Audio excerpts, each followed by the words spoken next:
Take a deep breath and let yourself arrive in this moment. Feel the room around you, the gentle stillness, the quiet hum of night. Imagine the faint glow of a candle flickering nearby, its light soft, golden, and warm against the walls. Picture the comforting sound of a hearth, the gentle crackle of wood giving way to fire. And outside, perhaps, the whisper of a winter breeze brushing past an old wooden window. You are safe here, you are warm here, and you are ready to drift into a story. Our story today begins many centuries ago, in winters that were far harsher, darker and longer than most of us can imagine, before the hum of heaters, before insulated windows, before electric light. People lived through winters with only fire, furs, and each other to ward off the biting cold. Tonight, we will wander back in time, first to the medieval world and later to the Victorian streets of London, to see how winters shaped lives, how survival was an art, and how the season of ice and frost carved itself into the story of humanity. So let us step quietly, our boots crunching softly in the snow. As we begin our journey, in the medieval era, winters were not just cold, they were a test of endurance. Imagine a small village in the English countryside.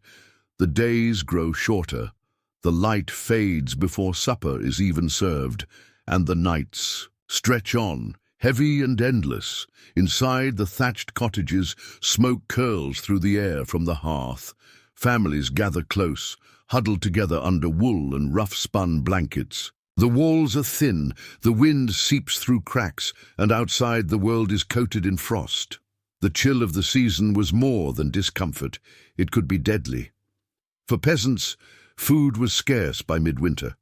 The harvest of autumn was long gone, and whatever had been stored in barrels, cellars, or salted in smokehouses was all that kept hunger at bay.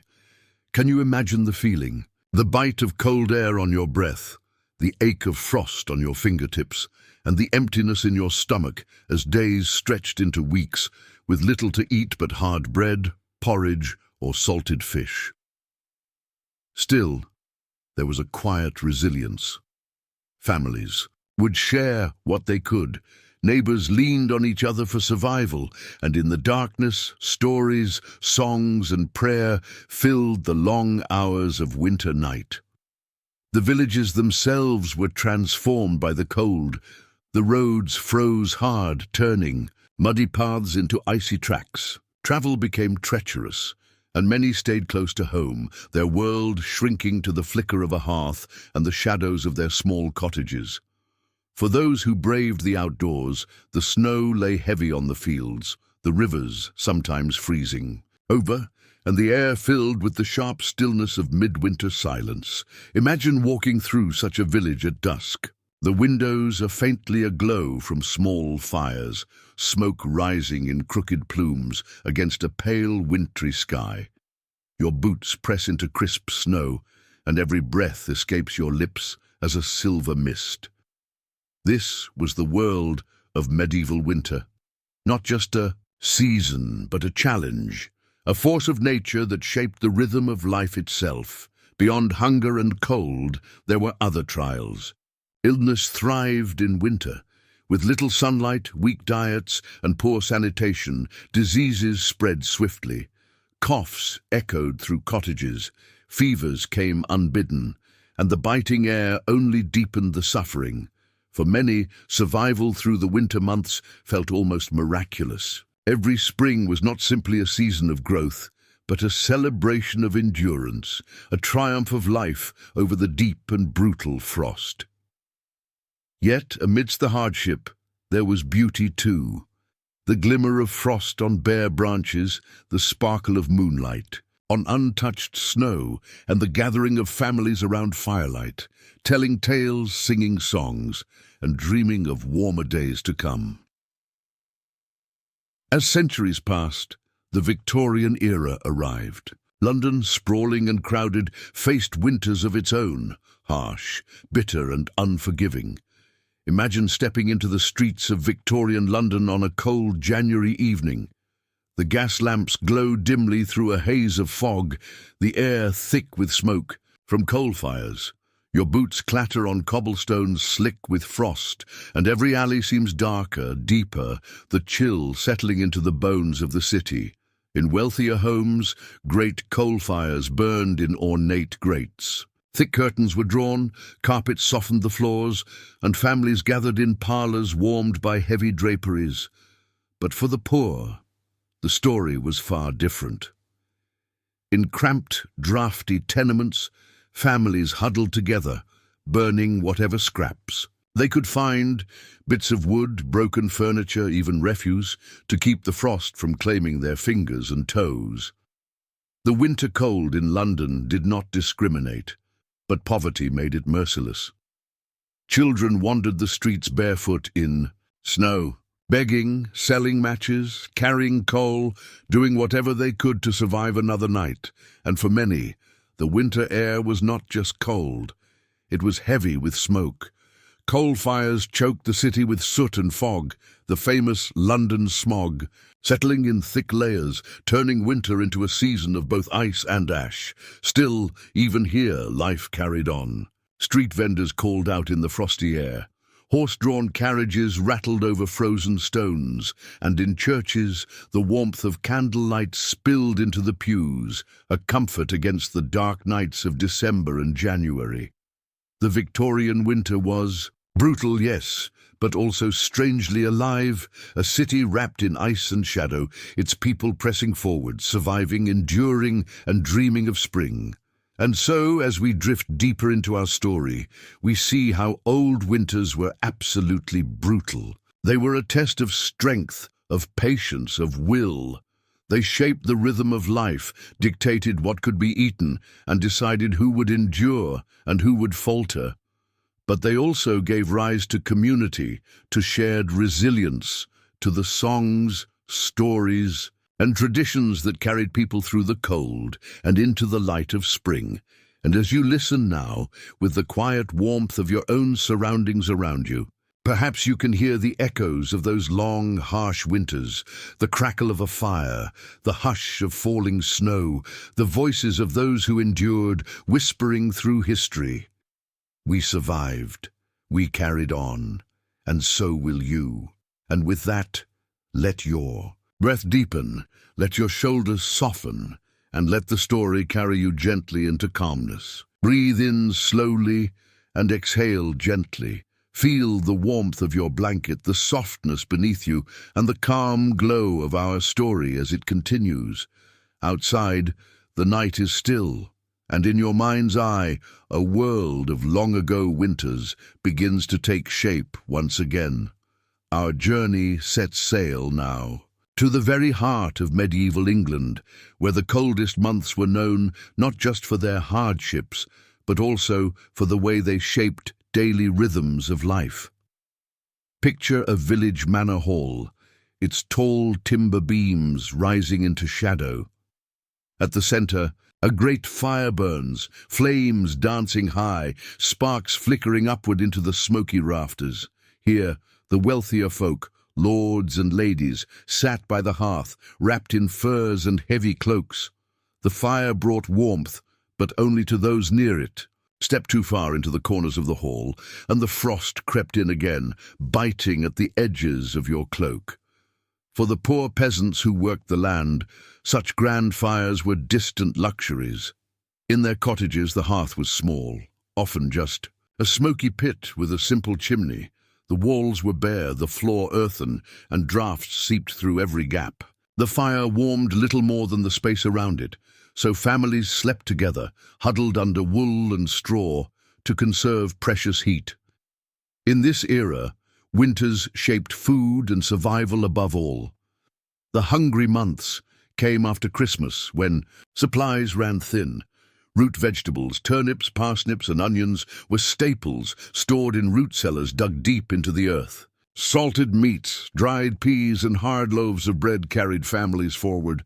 Imagine the taste: bread so coarse it broke teeth, salted pork so tough it needed soaking for days, and pottage, a thick stew of whatever vegetables remained, bubbling gently over the hearth night after night.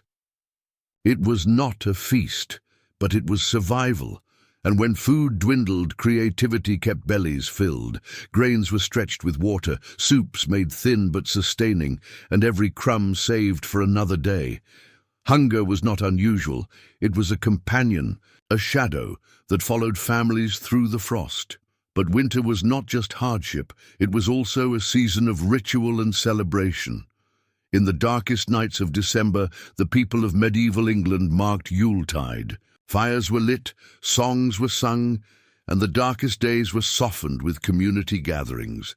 Imagine a hall decorated with holly and ivy, the greenery bringing life into the dead of winter. A great log, the Yule log, burned through the night, symbolizing strength and continuity. And though food was scarce, villagers came together to share what they had, feasting on roasted meats when possible, and drinking spiced ale or mead to bring warmth to their spirits. In these moments, the brutality of winter gave way to something gentler, the reassurance that even in the deepest dark light, warmth and community would endure. Step outside that, although, and the world quickly returned to frost and silence. The fields lay barren, covered in snow, the soil hard, unyielding beneath a frozen crust. Cattle and sheep were brought into barns, fed with hay that had been harvested and stored through summer. If hay ran out, animals often starved, a bitter loss for the family that depended on them. Life revolved around careful planning, how much grain to save, how many animals could be kept alive, and whether the stores would last until the first green shoots of spring. Every decision carried weight. A single bad harvest could mean suffering, a second could bring ruin. And so people prayed fervently through the cold, asking for endurance, for mercy, for the return of warmth. Now, let us drift forward in time to the Victorian era once more, where winters had changed, but hardship remained. London, vast and restless, met winter with fire and smoke. Coal was the city's lifeblood. Every home, from grand townhouses to crumbling tenements, burned coal in fireplaces or stoves to keep out the chill, but coal brought with it a heavy price. The air thickened with soot, chimneys belched black smoke into grey skies, and the infamous London fog rolled through the streets, a choking, acrid mist that burned the lungs and darkened the daylight. Imagine walking down Fleet Street in the fog. The lamps glow faint, halos of yellow in a world of grey. The cobblestones glisten with frost. The air tastes bitter, like ash. Carriages emerge from the mist suddenly, horses' breath puffing white into the frozen air. The sound of wheels clattering, echoes strange and hollow in the muffled haze. This was winter in London, cold, damp, and filled with smoke. Inside the homes of the wealthy, winter was softened by comfort. Thick carpets lined the floors, velvet curtains blocked drafts, and servants kept the fires stoked.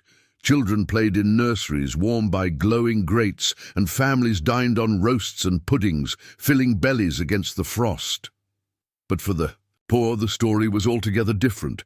Crammed into narrow slums, families sometimes shared a single damp room. The walls dripped with condensation, the wind cut through broken windows, and coal, precious coal, was too expensive to burn for long.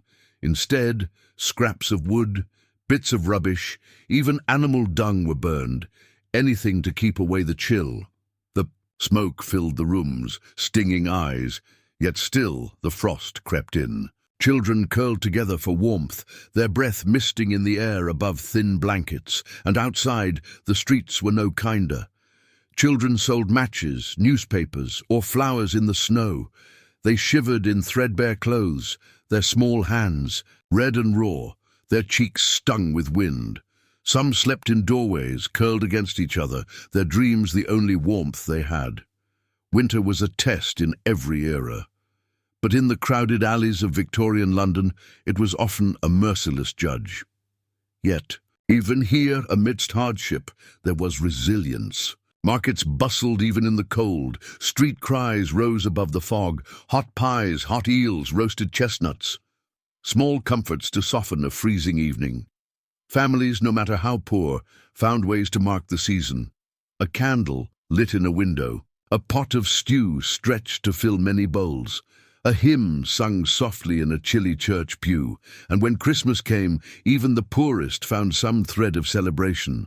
An orange shared among children, a sprig of holly above a door, and perhaps, if fortune smiled, a small gift of coal, enough to keep the hearth burning just a little longer. As we rest here, between past and present, let us reflect on why old winters were absolutely brutal. They were relentless. They tested every family, every body, every spirit, and yet, through hunger, cold, and hardship, people found ways to endure. They clung to firelight. They clung to each other, and they carried forward traditions, small sparks of joy that lit the long, dark nights. And as you breathe now, slowly and deeply, perhaps you feel a quiet gratitude for the warmth around you, for the food, the comfort, the peace of your own space.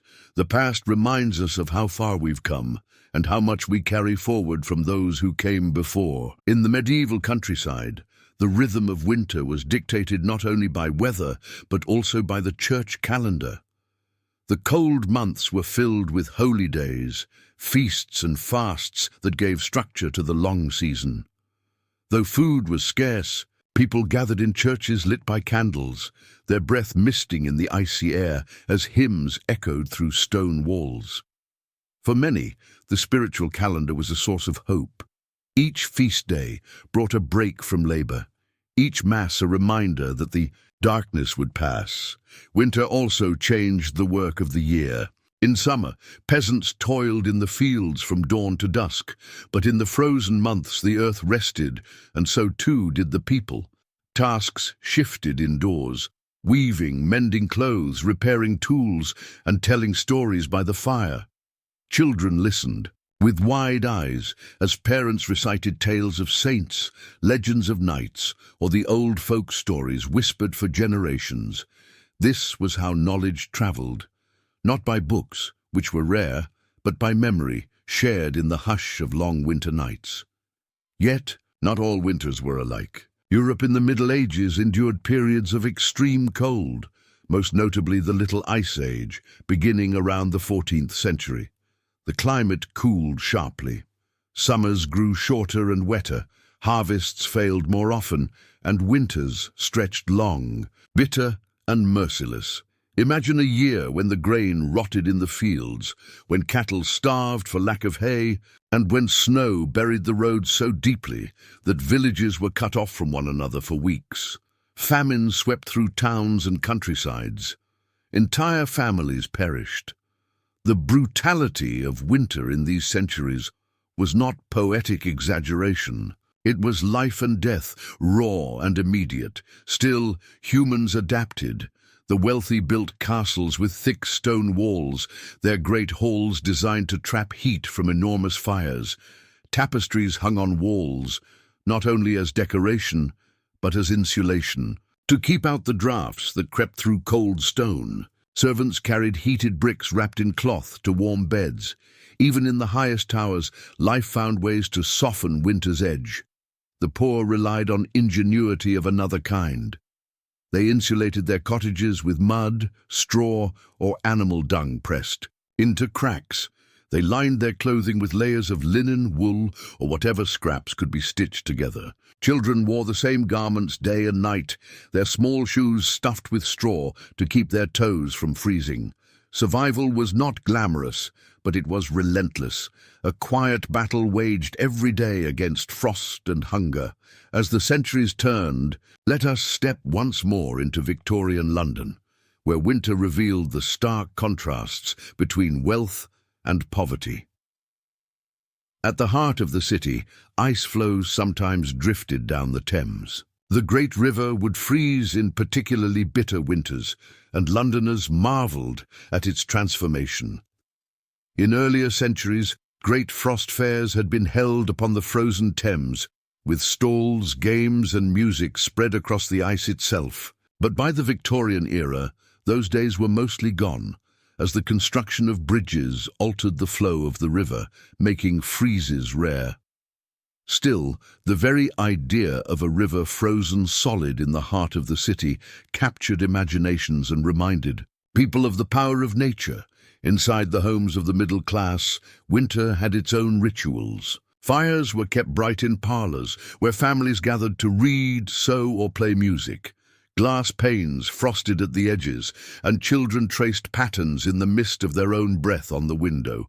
Meals were hearty in these households. Roast, beef, puddings, pies, and steaming cups of tea. The season was one of comfort, even coziness, for those who could afford it. But outside, in the poorer districts of Whitechapel or Suffolk, the picture was far bleaker. Coal smoke hung heavy in the air, and rags served as makeshift coats for children who had never known true warmth. Diseases spread rapidly in the cold months. Tuberculosis, pneumonia, influenza, made worse by the damp and the smog.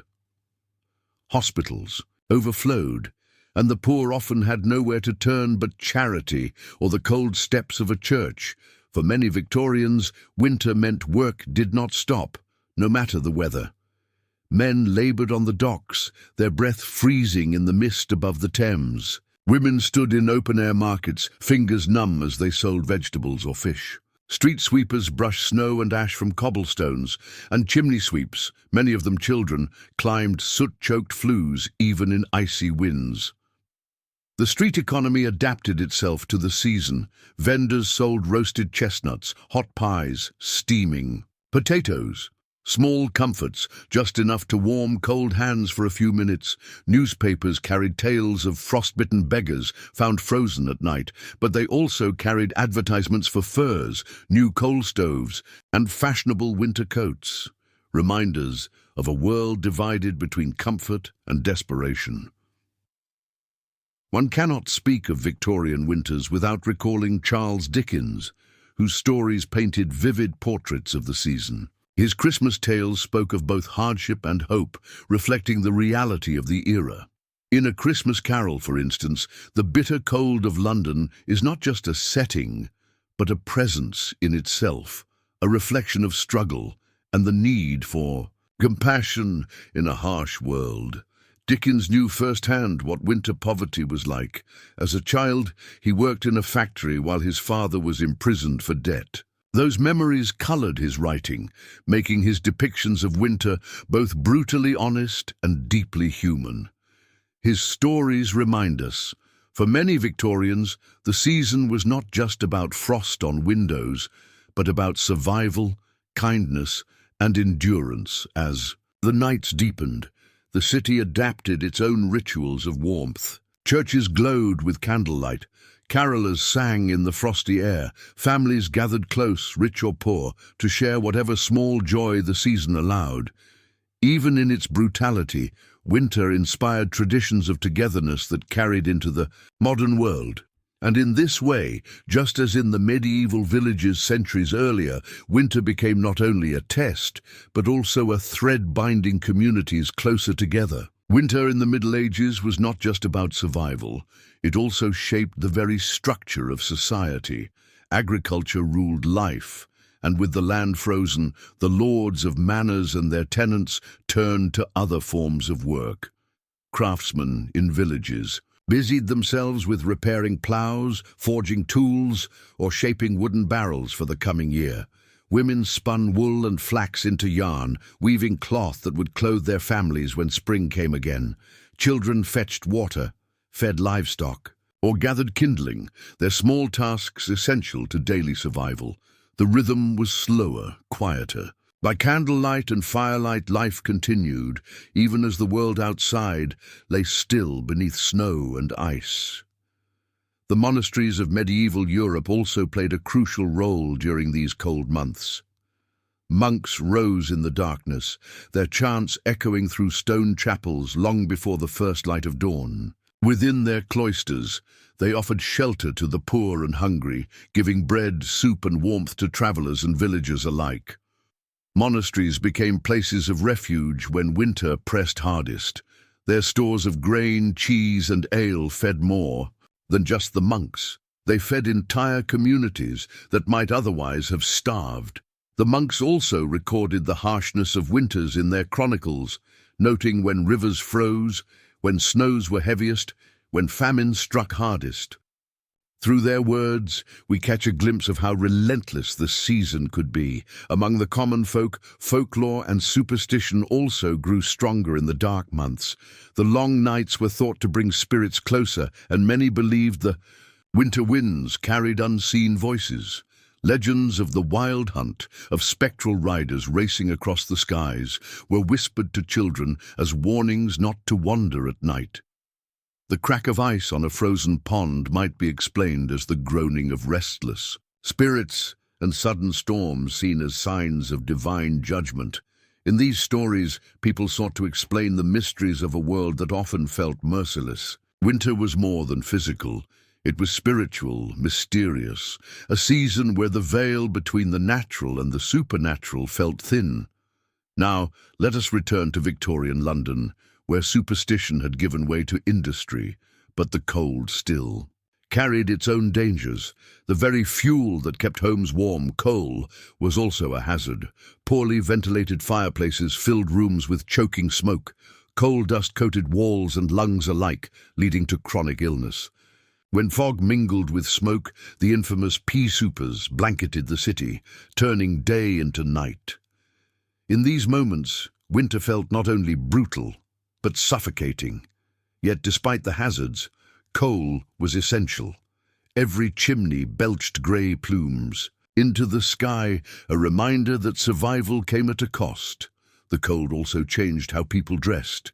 In wealthier homes, layers of fine wool, silk and fur were fashionable as well as practical. Gentlemen strode in top hats and heavy greatcoats, ladies in voluminous skirts with fur-lined cloaks and muffs to warm their hands. Children of these families wore boots, mittens and warm woolen stockings, but in the poorer quarters, clothing was often thin, hand-me-downs patched again and again until the fabric nearly dissolved. Shoes might be worn through, and stockings replaced by strips of cloth or nothing at all. The difference between classes was visible on every icy street corner. Imagine two children standing near a gas lamp on a frozen evening.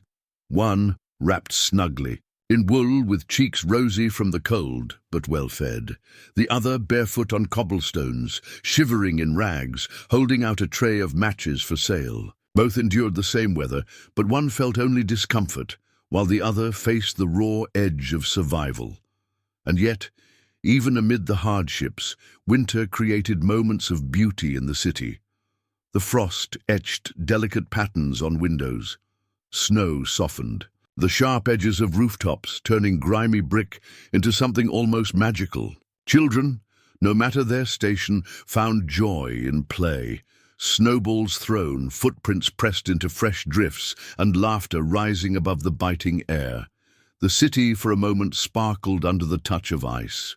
Back in the countryside, winter meant something different. While London bustled, rural communities faced isolation. Villages cut off by snowdrifts could feel like worlds unto themselves. Letters slowed, trade faltered, and news from afar might not come for weeks. But within these quiet landscapes there was also a kind of peace. The woods stood silent, their branches bare against the sky. The rivers froze smooth, reflecting pale light from the moon. At night, stars shone sharp and clear in the frosty air. Though brutal, winter also brought moments of stillness, reminders of nature's stark beauty. What made these winters so brutal was not just the temperature, but the lack of protection that we take for granted today. No central heating, no reliable medicine for winter illnesses, no trucks delivering food to every neighborhood, no insulated windows to shut out the drafts. In both the medieval and Victorian worlds, survival depended on preparation, community, and luck. The poor suffered most, but even the wealthy could not escape illness, famine, or frost. It was a season that equalized in its cruelty, even if not in its consequences. And so, across centuries, the memory of old winters lingers as one of hardship, but also of resilience. Every frozen field, every icy street tells a story of people enduring, of fires kindled, of families gathered close, and of hope carried through the long nights of cold. Medieval winters, food preservation and ingenuity. As winter deepened in medieval Europe, survival depended on the ingenuity of food storage. Villagers had no refrigeration, no canned goods, and no global trade to bring in tropical fruits or vegetables. Instead, they relied on methods passed down for centuries. Meat was salted heavily, sometimes smoked over slow-burning fires, then stored in barrels. Vegetables were dried or buried deep in cool earth cellars to prevent rot. Grain was carefully sealed against rats and moisture, for it was the lifeline of the community. Families also fermented foods.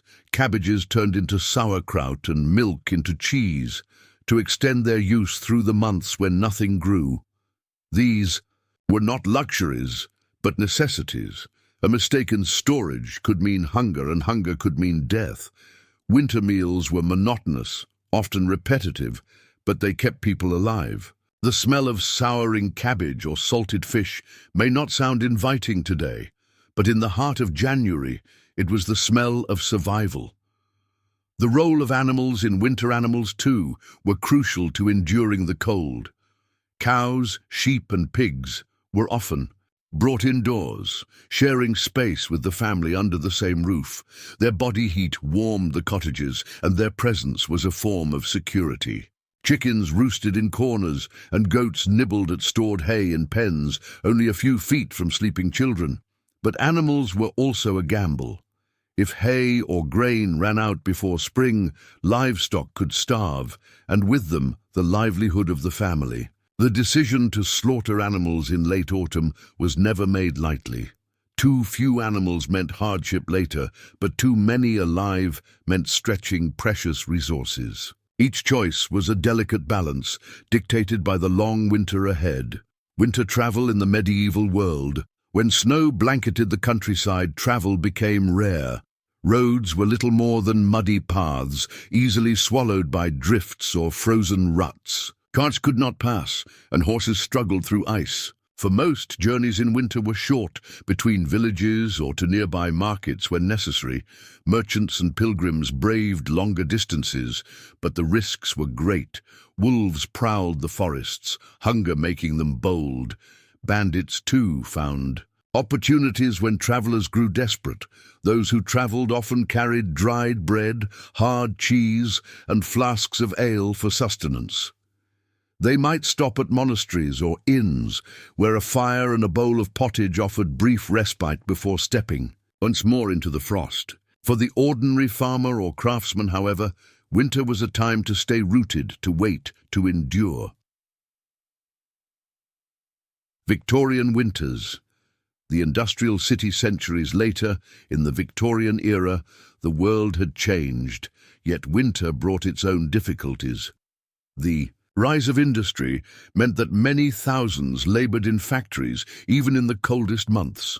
Vast brick buildings housed machinery that clattered from dawn until nightfall, and though the heat of the engines sometimes warmed the interiors, the air was thick with soot, oil, and dust.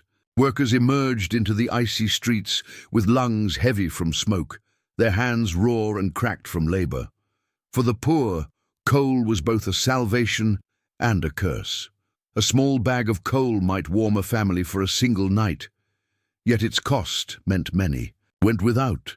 Streets echoed with the cries of children selling coal by the sack, their faces blackened, their arms thin under threadbare coats. Families would ration their fuel carefully, often lighting the fire only in the evenings, when the chill became unbearable. Entertainment in the cold still, winter was not entirely grim. Both medieval and Victorian winters had their moments of joy and entertainment. In the countryside of the Middle Ages, villagers gathered for games on frozen ponds, skating on bone skates tied with leather straps. Children played with snowballs, while adults joined in rough contests of strength and endurance. Winter fairs, when the weather permitted, were occasions for music, dancing, and storytelling around communal fires. In Victorian London, street life. carried on even in the snow. Performers sang ballads beneath gas lamps, organ grinders turned their handles, and street vendors offered roasted chestnuts or hot potatoes to passers-by. Theatres thrived in winter, offering warmth and spectacle to those who could afford a ticket. For the poor, music halls provided cheer filled with laughter, songs, and the promise of escape from the biting cold outside. The burden of disease winter was also a season of illness. In the medieval world, cold and damp made bodies vulnerable to fevers, coughs, and what they called winter agues. Without understanding germs, people attributed sickness to bad air or divine punishment. Herbal remedies, garlic, honey, elderberry, were turned to in desperation, but many illnesses lingered until spring. Victorian winters brought their own plagues. Tuberculosis thrived in damp, crowded housing. Pneumonia struck swiftly in the cold. Poor nutrition made children especially vulnerable, and many did not survive beyond their first winters. Hospitals struggled with overcrowding, and medical care was often unaffordable for the poor. The sound of hacking coughs in narrow streets was a winter chorus no one wished to hear. Winter light and darkness. Perhaps the most striking feature of old winters was the darkness. Without electric light, nights stretched long and deep. In medieval villages, candles made from tallow or beeswax gave a faint glow, but many could not afford them. Instead, firelight was the only illumination, casting flickering shadows on wooden beams. In Victorian cities, gas lamps lined the streets, but even they gave only a pale halo through fog and frost. Inside, candles and oil lamps lit parlours, while the poorest relied on single tapers or the glow of their hearth. The dark was constant, pressing and heavy, shaping mood and rhythm of life. Families rose and slept with the sun, their days short, their nights long, a shared humanity. Though centuries apart, medieval villagers and Victorian Londoners shared a similar truth. Winter tested them all. It was a season of scarcity, of struggle, but also of resilience. Each generation found ways to endure, through food, fire, community, and faith. And in both eras, the harshest months brought out both the cruelty of poverty and the tenderness of human connection. Medieval clothing and the art of layering. In the Middle Ages, one of the greatest defenses against the brutal cold was clothing. Wool was the most common fabric, spun thick and woven into tunics, cloaks, and hoods. A peasant might wear several, rough layers patched again and again, while the wealthy owned fine dyed wools and lined their garments with fur. Gloves were rare, so hands were often wrapped in strips of cloth, and shoes were stuffed with straw to trap heat. The nobility could afford furs from fox, ermine, or squirrel, stitched into warm cloaks that reached the ground. Bright colours were a mark of wealth, for dyes were expensive, and a cloak of deep red or blue signified status as well as warmth. But for the vast majority, clothing was purely practical. Layers of coarse wool, stiff with age, heavy with damp, meant to keep the frost from seeping into the bones. Winter diets in detail. By January and February, medieval diets grew particularly sparse.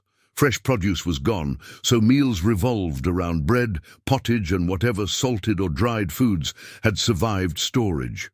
Ale was safer to drink than water, so even children consumed it daily, often in weak, watered-down forms. When fortune allowed, a family might share a rabbit caught in the woods or a small bird snared in the hedgerows. For the wealthy, winter meals were more extravagant. Their kitchens produced roasts of venison, swans, or even peacocks presented, with feathers reattached for show. Spices imported from faraway lands, pepper, cinnamon, nutmeg, were used to disguise the taste of preserved meat. To eat richly in winter was not only comfort, but also a display of power, reminding guests of the Lord's wealth in a time when others barely survived. Winter hardships, famine and death. When stores failed, famine loomed. In some years, cold. Spells lasted so long that grain ran out months before spring. Families ate bark, boiled nettles or ground acorns into flour to stretch their bread. Starvation claimed the weakest first, the elderly, the sick and young children. In villages, hunger was not an individual burden, but a collective tragedy. Bells tolled for funerals often, and graveyards filled quickly during harsh winters. Survival was not guaranteed, and every spring carried with it a sense of relief, as if the entire community had risen from the edge of death into life once more. Victorian innovation. Winter. Transport in contrast, Victorian winters saw the rise of innovations in travel. Though frost and snow still made roads dangerous, the expanding railway network allowed trains to cut through cold landscapes.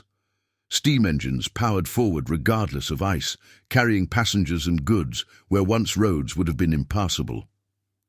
Horse-drawn, omnibuses clattered along icy streets, their wheels skidding on cobblestones. Cab drivers cracked their whips, urging shivering horses forward through the fog.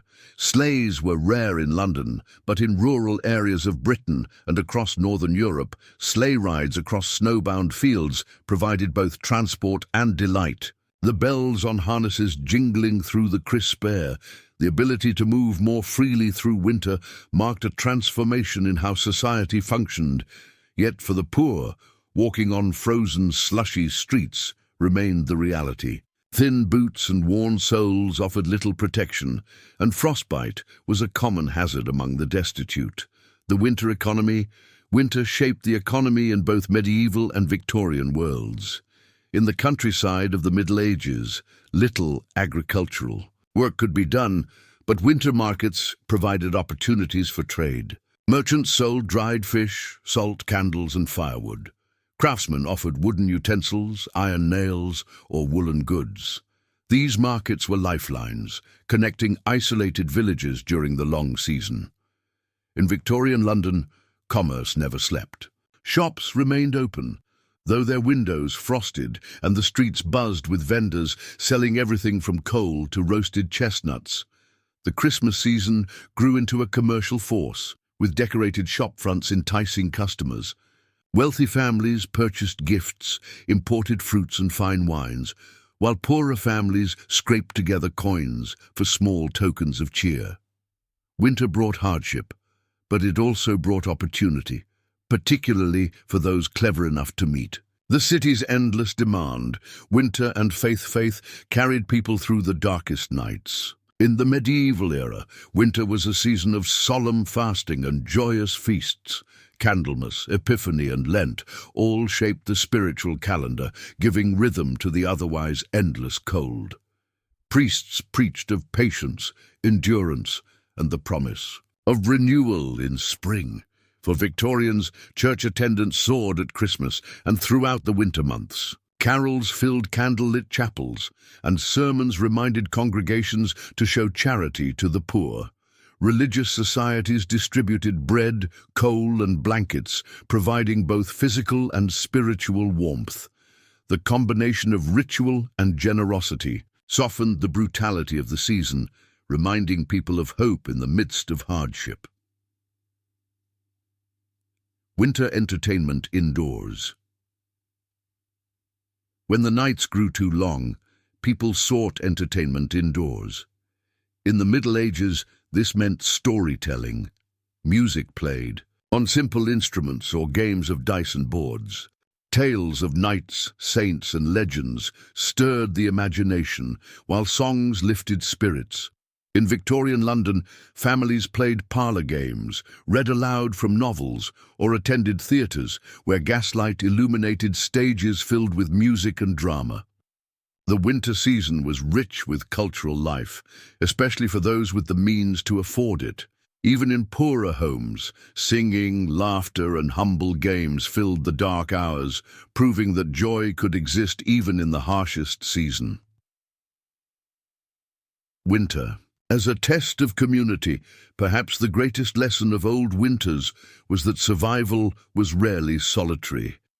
In both medieval villages and Victorian slums, people leaned on one another. Neighbours shared food, firewood, or warmth when they could. Communities pooled resources during famine, and charities in cities gave away soup or bread to those in need. The brutality of winter stripped life down to essentials, revealing both the cruelty of poverty and the strength of compassion. Those who endured did so not only because of their own resilience, but because of the bonds they shared with others. The soundscape of winter beyond the cold, one of the most memorable aspects of old winters, was the sound. In the medieval countryside, silence often reigned. Snow muffled footsteps, and fields lay empty of workers. Only the creak of bare branches. In the wind, the distant howl of wolves or the toll of church bells broke the stillness. Inside cottages, the crackle of the hearth and the murmur of voices were the dominant sounds, carrying comfort against the silence outside. Victorian London was the opposite. Even in the coldest weather, the city was alive with noise. Carriage wheels clattering over icy cobblestones, vendors shouting their wares, and factory whistles piercing the foggy air. In winter, these sounds carried more sharply, echoing in the stillness of frost. The barking of dogs, the cries of children, and the rhythm of boots crunching snow became the soundtrack of survival in a city that never truly slept. Winter work for women. Winter labor fell heavily on women in both eras. In medieval villages, women managed the household during the cold months. They spun wool, mended clothing, and preserved food. They rose before dawn to stoke fires, milk cows, and prepare meals from dwindling stores. Their hands were often cracked and raw from cold water and coarse fibers, yet their work was constant and vital. In Victorian cities, women found employment as seamstresses, laundresses, or domestic servants. Winter made these jobs harder. Water froze in basins, laundries filled with steam that quickly turned to chill, and fingers numbed from endless sewing. Some women sold flowers or matches in the streets, braving icy winds for a few pennies. For widows and single mothers, this labor was the difference between keeping children alive or succumbing to hunger and frost. Children in winter. The experience of winter was perhaps hardest on children. In the Middle Ages, little ones were expected to help, fetching water, gathering sticks, or feeding animals. They often went barefoot even in cold weather, their feet numb as they carried out their chores. Childhood illness was common, and winter coughs sometimes grew into deadly fevers. Yet children also found joy, sliding across frozen ponds, making snowballs, or listening wide-eyed to fireside stories. In Victorian London, children of the poor endured bitter cold in the streets. They sold newspapers, polished boots, or carried coal. Many lacked coats, their arms and legs bare even in snow. Frostbite scarred them, hunger weakened them, and yet, like children everywhere, they found moments of play. Snowmen dotted alleys, games of chase rang out beneath gas lamps, and laughter rose even in the grimmest corners. The resilience of children was perhaps the brightest light in the darkest season. Architecture against the cold buildings themselves told the story of winter survival. Medieval cottages were built of wattle and daub, woven branches plastered with clay and straw. Roofs of thatch leaked, and smoke from hearths often filled the single room, blackening beams and walls. Yet these homes, though draughty, were cheap to build and easy to repair. Castles, by contrast, stood cold and formidable, their thick stone walls slow to heat. Lords relied on enormous fireplaces, hung with iron cauldrons, to warm their grand halls. By the Victorian period, architecture had transformed. Middle-class townhouses were built with brick, their fireplaces smaller but more numerous, often one in each room. Heavy curtains and carpets helped trap heat, creating a sense of coziness. For the poor, however, housing was wretched. Tenements crammed families together in damp, unheated rooms. Windows were cracked, floors bare, and drafts constant. These structures did little to shield their inhabitants, leaving the poorest as exposed to the elements as their medieval ancestors had been centuries earlier. The role of firewood and fuel defined winter. In the medieval world, firewood was essential. Villages relied on nearby forests, though laws often restricted peasants from cutting trees without permission. Gathering sticks and fallen branches became daily labor, and scarcity in harsh winters led to bitter struggles. Without firewood, meals could not be cooked, and warmth could not be sustained. Victorians had shifted to coal. The coal trade filled. London's docks and coal merchants wheeled carts through the streets, shouting their prices. But coal was costly, and the poorest could afford only scraps. Dust and broken pieces sold cheap. When coal ran out, people burned wood, rubbish, or anything that would catch flame. The constant demand for fuel gave winter an economic weight. Money determined warmth, and warmth determined survival. Winter and the human body. The cold punished the body relentlessly. In medieval winters, frostbite and chilblains were common. Hands cracked and bled, feet blistered, and joints stiffened from the damp. Sickness flourished in cramped cottages where smoke and frost mixed in the air. The lack of sunlight also weakened people, though they did not understand why. We know now it was vitamin deficiency. But to them, the winter lethargy felt like a curse of the season. In Victorian times, the cold mixed with pollution to create new hazards. Bronchitis, asthma, and consumption claimed countless lives. Doctors advised warm clothing and fresh air, but fresh air in smog-filled London was hardly a cure. Wealthier families sent invalids to southern climates for winter, seeking the sun of Italy or the Canary Islands. The poor had no such escape. They simply endured until their bodies failed. Winter rituals and social gatherings. Despite the brutality, winter was also a season of gatherings. In medieval villages, communal feasts brightened the darkest months. Weddings, too, often took place in winter, when farm work was slow and families had time to celebrate. Ule flowed, fires roared, and songs filled timber halls. Victorian society transformed winter into a season of culture. Christmas became a centerpiece, popularized by literature, music, and royal example. Queen Victoria and Prince Albert made the decorated Christmas tree fashionable, and soon homes across Britain glowed with candles on evergreen branches. Caroling, gift-giving, and festive meals turned the season into something both joyous and commercial. For the wealthy, winter also meant dances, concerts, and theatre. For the poor, church charity events and simple gatherings provided comfort. Winter. Landscapes, finally, we cannot forget the landscapes themselves. Medieval winters cloaked villages in silence, fields in white, and forests in eerie stillness. Rivers froze, birds vanished, and the land seemed lifeless, waiting. Victorian winters transformed London into a place of strange beauty. Fog wrapped the city in mystery. Snow fell softly on rooftops, turning even the soot-stained streets into a winter painting. Gas lamps glowed like stars in the mist, and horse-drawn carriages left deep tracks in the snow. Even in its brutality, winter created scenes of haunting beauty, remembered long after the cold had passed. Winter travel in the medieval world, in the medieval countryside, winter travel was both rare and perilous. Roads were little more than dirt tracks, quickly turning to ice or deep mud when snow melted. Travelers faced the dangers of frostbite, exhaustion, or ambush in desolate stretches.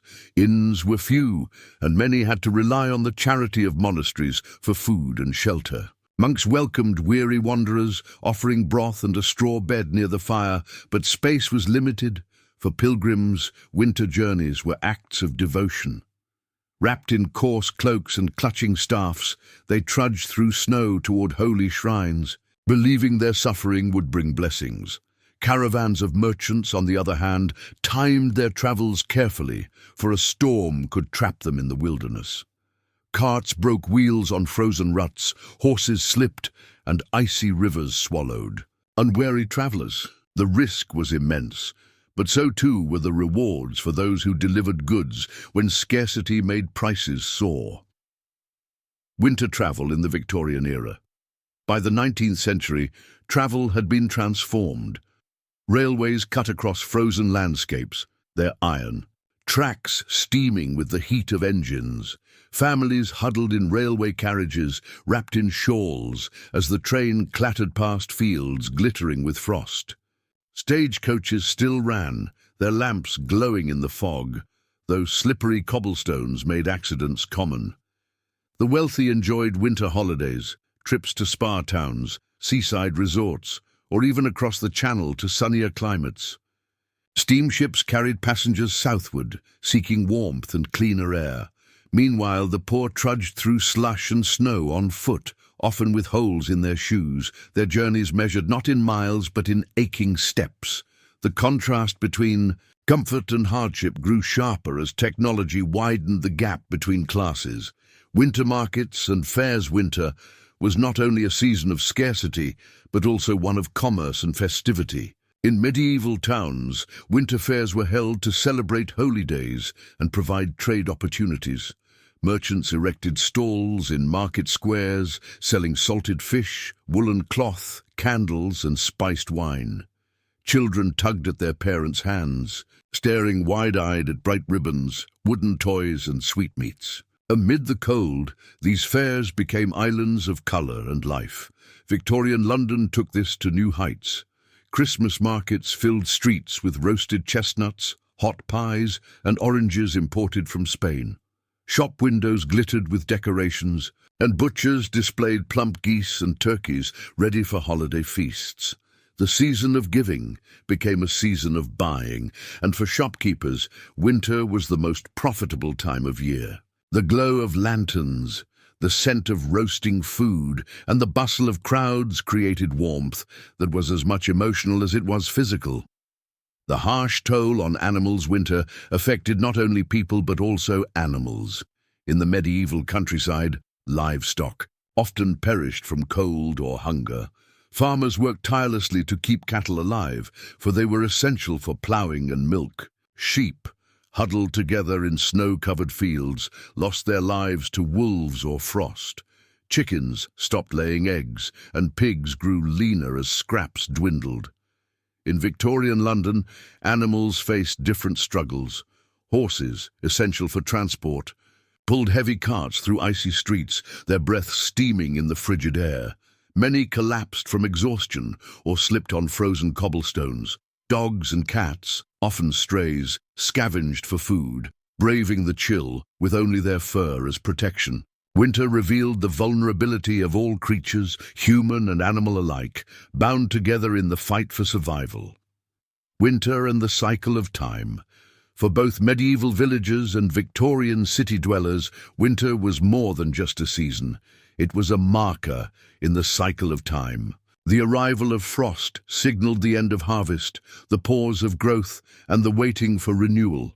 It was a period of reflection, of gathering close, of living more slowly.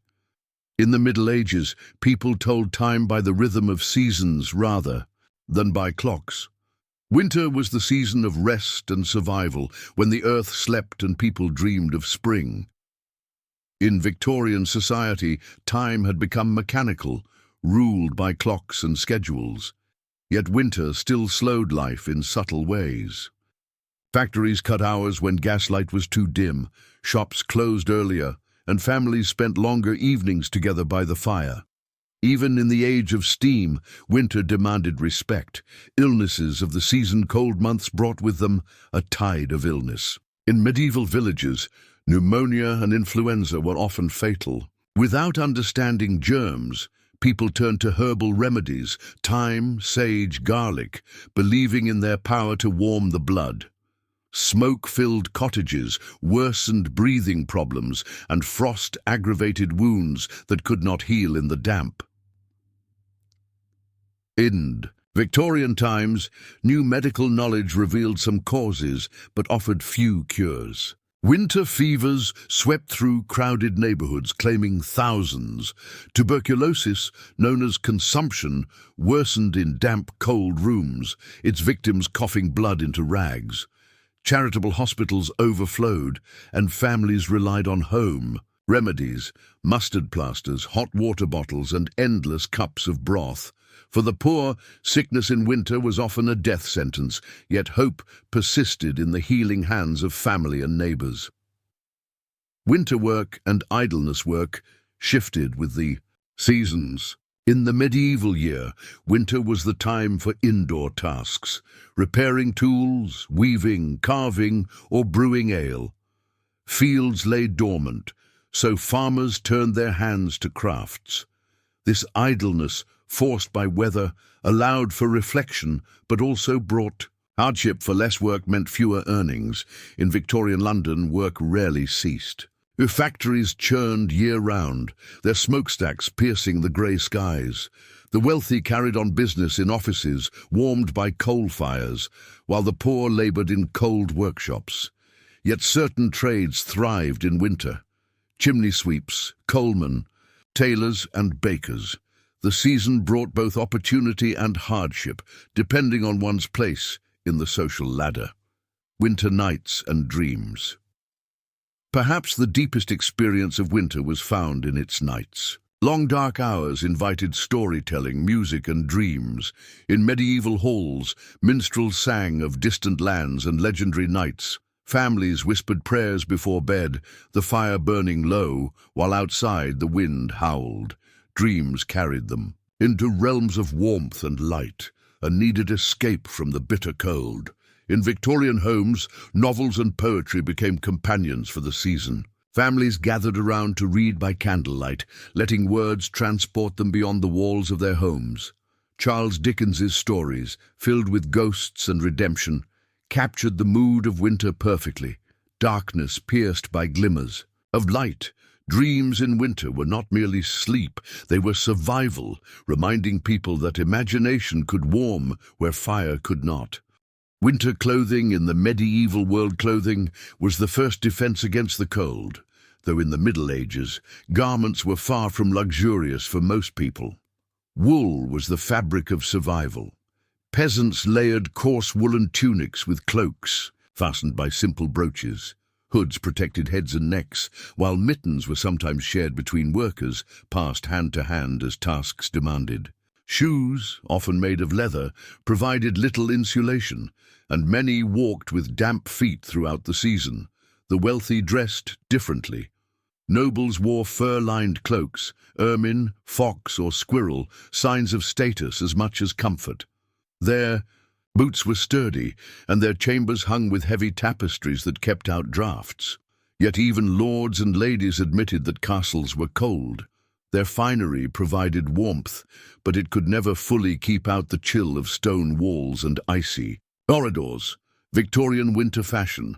By contrast, Victorian winters introduced new layers of style. Men wore long overcoats, often wool or tweed, with tall hats shading their faces from snow.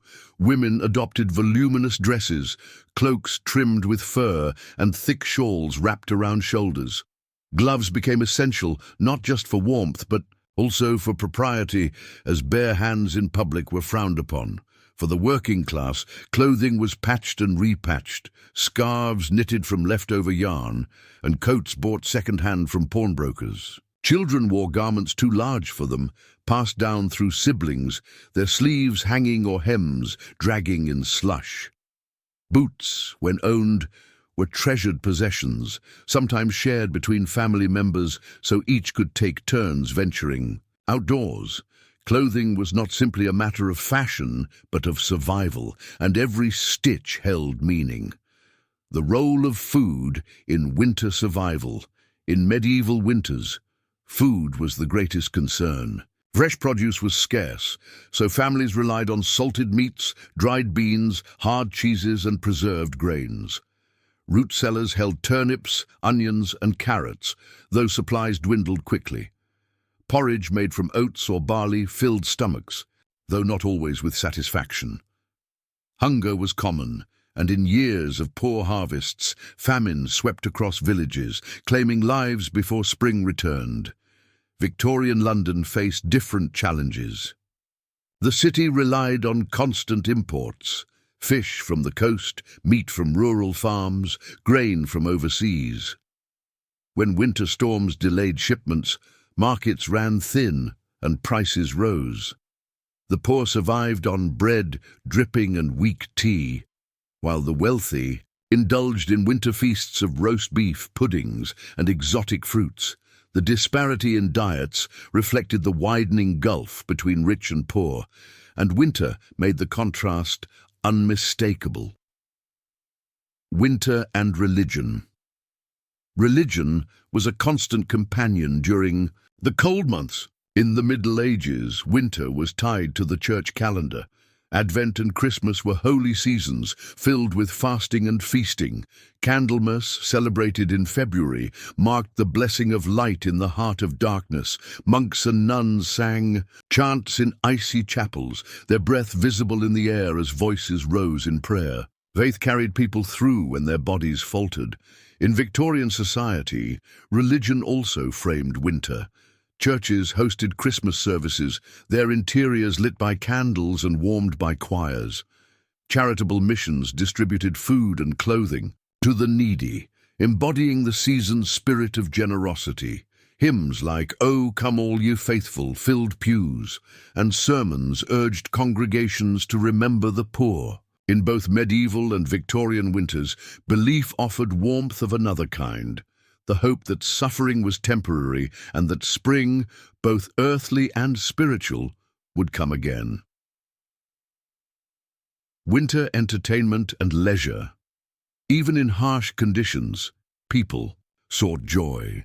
In medieval villages, winter evenings meant music played on simple instruments: fiddles, flutes, and drums.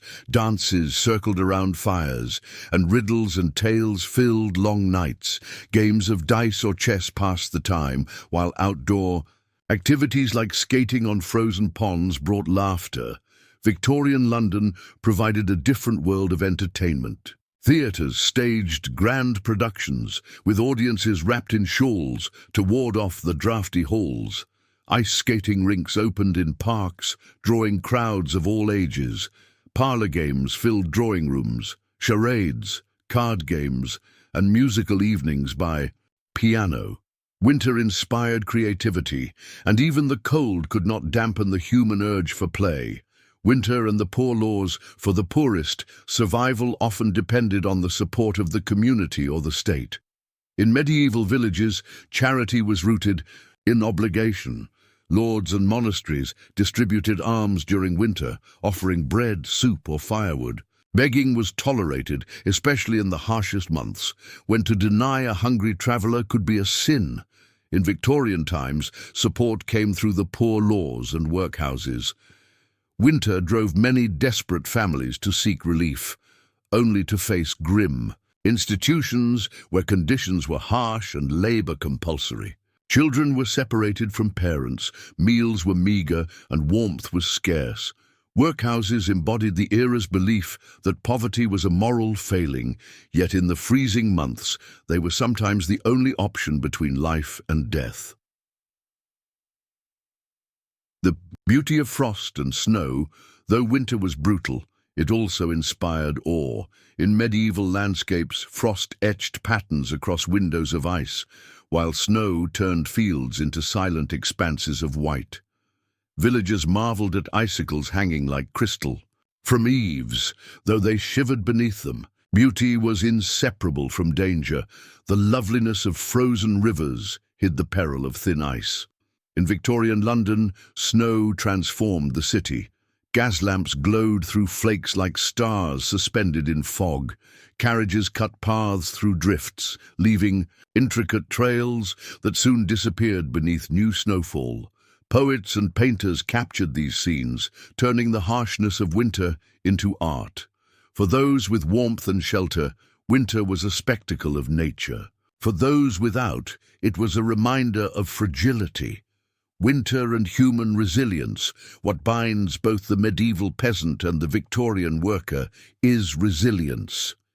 Each winter brought new hardships, yet also new adaptations. Communities gathered closer, families worked harder, and individuals found ways to endure. Winter tested not only the body, but the spirit, shaping traditions of generosity, storytelling, and endurance that echo into our own time. Even in silence, even in cold, life continued. Fires burned, songs rose, and hope lingered in the frost. The brutality of old winters was real, yet so too was the unyielding strength of those who lived through them. Winter in the countryside. The countryside in winter was a place of silence and struggle. Fields, once alive with the hum of harvest, lay barren, blanketed in frost. Trees stood like dark sentinels against pale skies, their branches skeletal, their leaves long gone. Smoke curled from the chimneys of cottages, faint signs of life against the vast stillness of the land. For medieval farmers, the countryside in winter was both prison and refuge. They could not work the soil, but they depended on its memory. The crops stored from autumn, the animals sheltered in barns. A family's survival rested on how well they had prepared, and miscalculation could mean hunger. In Victorian times, the countryside carried its own rhythm. Landowners retreated to their estates, hosting hunting parties through snow-covered fields. Fox hunts, carriages cutting through white lanes, and gatherings in country manors contrasted starkly with the hardship of tenant farmers who struggled to keep fires burning in drafty cottages. Rural winters revealed the sharp divides between wealth and want, yet also the deep bond between people and the land. Winter in the city. If the countryside slept in winter, the city shivered but never rested. Medieval towns were cramped, their narrow streets clogged with snow that turned quickly to slush and filth. Roofs sagged under icy weight, and wooden shutters rattled in the wind. Water froze in wells, and food spoiled in damp cellars. Yet markets opened, stalls crowded beneath tarps, vendors calling out in breath that misted in the air. Victorian London was even more striking. Chimneys smoked against the grey sky, while fog mingled with frost to create the infamous London smog. Streets rang with the sound of boots crunching ice, horses struggling to pull carts, and the cry of hawkers selling roasted chestnuts or hot eels. Gas lamps flickered in the mist, guiding late workers home. City winters were dirty, crowded, and perilous, yet they carried a unique kind of life. No season could silence the great engine of London. Winter and children. For children, winter carried both joy and hardship. In medieval villages, children helped gather wood, tend animals, and mend clothing. Play was simple: snowball fights, sliding across frozen ponds, or carving figures from wood while the wind howled outside. The cold was sharp, but their laughter pierced it, creating warmth that needed no fire. In Victorian London, children's winters varied greatly. The wealthy played in gardens dusted with snow, building snowmen in fine coats and mittens. They received toys at Christmas, gleaming dolls and miniature trains, treasures to be admired by candlelight. Poor children, however, shivered in thin garments, their games taking place in icy alleys. Many sold matches, swept streets, or begged for coins to help their families survive. For them, childhood was not shielded from winter's brutality. It was shaped by it. The sounds of winter. Every season has its music, and winter's was slow, quiet, and deep. In the medieval countryside, it was the creak of wooden doors in icy winds, the snap of firewood, and the howl of wolves echoing from distant forests. Bells from churches rang through frosty air, calling the faithful to prayer even when the cold stiffened their steps. In Victorian London, winter's soundscape was different. Carriages rattled over frozen cobblestones, vendors cried their wares. Through clouds of breath and factory whistles pierced the misty mornings. Indoors, the crackle of the hearth mixed with the ticking of clocks and the rustle of newspapers. Outside, the muffled silence of falling snow wrapped the city in a strange hush, broken only by footsteps crunching across the whiteness. The music of winter was one of contrasts, silence and clamour, stillness and struggle, winter customs and superstitions. Winter inspired belief as much as it inspired fear. In the Middle Ages, people whispered of spirits that walked in the long nights. Folktales warned of creatures haunting snowy paths, the wild hunt galloping across the sky, or restless souls seeking warmth among the living. Candlemas fires were lit to chase away darkness, and charms were hung to ward off illness. Victorian winters also carried superstition, though dressed in new clothes.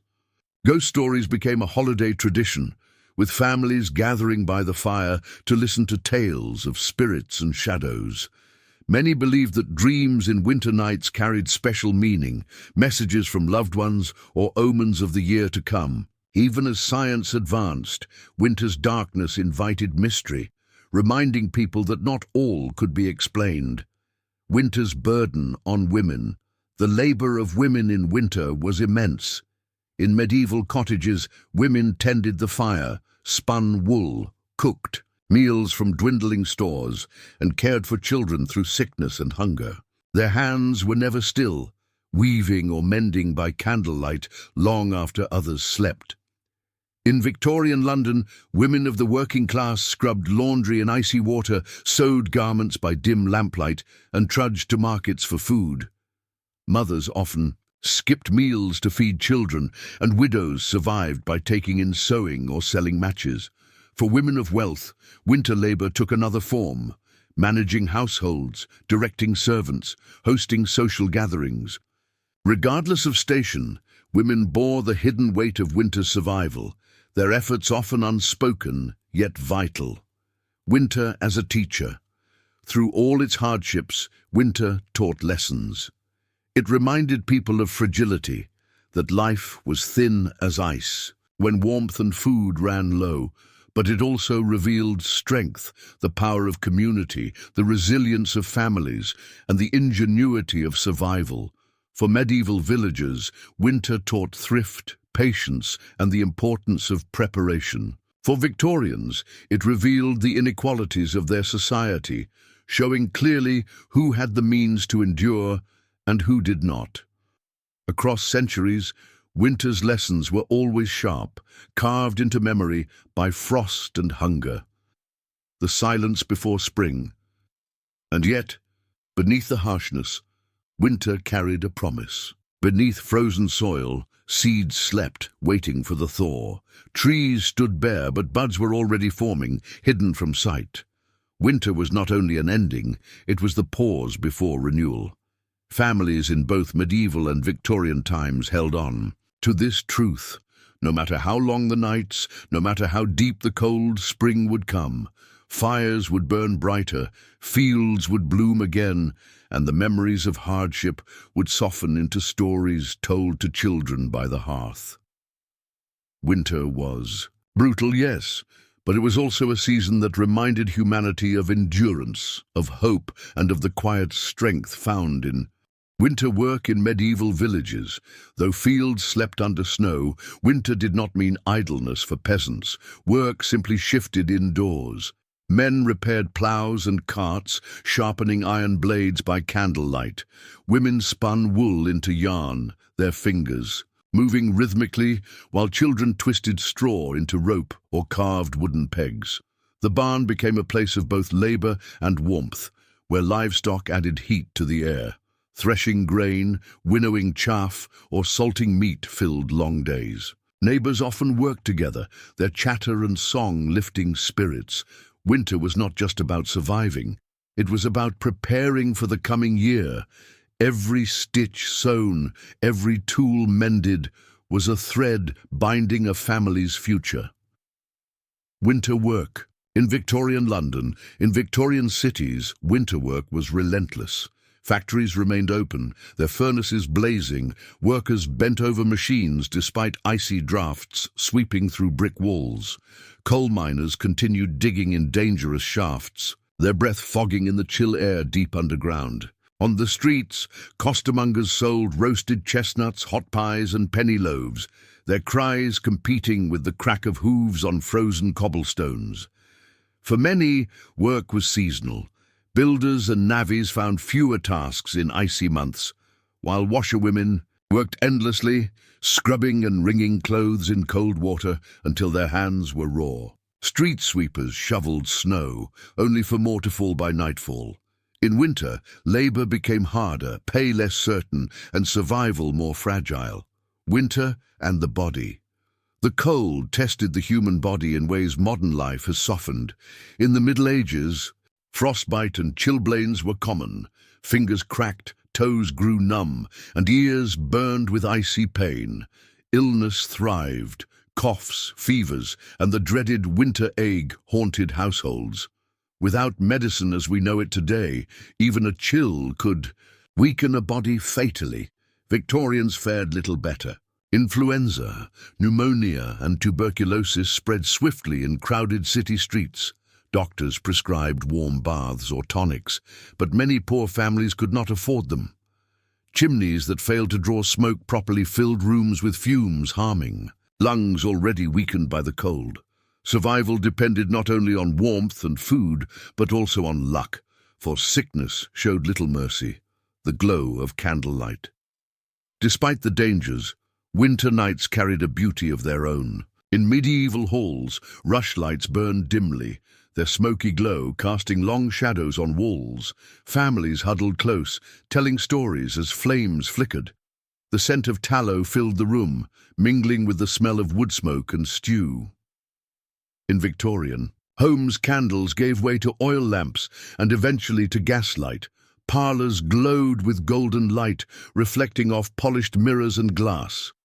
The soft illumination lent evenings a dreamy quality, turning even the harshest nights into something gentle. Light, however faint, was always a comfort against the vastness of the dark. Winter travel in winter was a peril few undertook lightly. In medieval Europe, roads became treacherous, mud hardened into ruts, snow obscured paths, and rivers swelled with ice. Pilgrims wrapped in cloaks trudged carefully, their breath clouding the air, while merchants risked journeys with pack animals laden with goods. Every step carried the possibility of misfortune, frostbite, robbery, or simply losing the way. In Victorian times, travel improved but was not without hardship. Trains cut across the country, their carriages warmed by coal stoves, but delays were common when snow blocked the lines. Horse-drawn omnibuses in London clattered through icy streets, passengers wrapped in scarves against the draught. For the poor, travel was often on foot, boots worn thin, toes numb from hours of walking. Winter travel tested stamina, courage, and endurance alike. Winter celebrations beyond Christmas. Though Christmas was central, winter held other moments of festivity. In the medieval calendar, Twelfth Night marked the close of the season, a time of revelry with songs, plays, and feasts. Some villages crowned a lord of misrule who presided over games and merriment, turning the order of life upside down for a single night. In Victorian England, New Year's celebrations grew more popular. Families exchanged cards, sang songs, and visited relatives.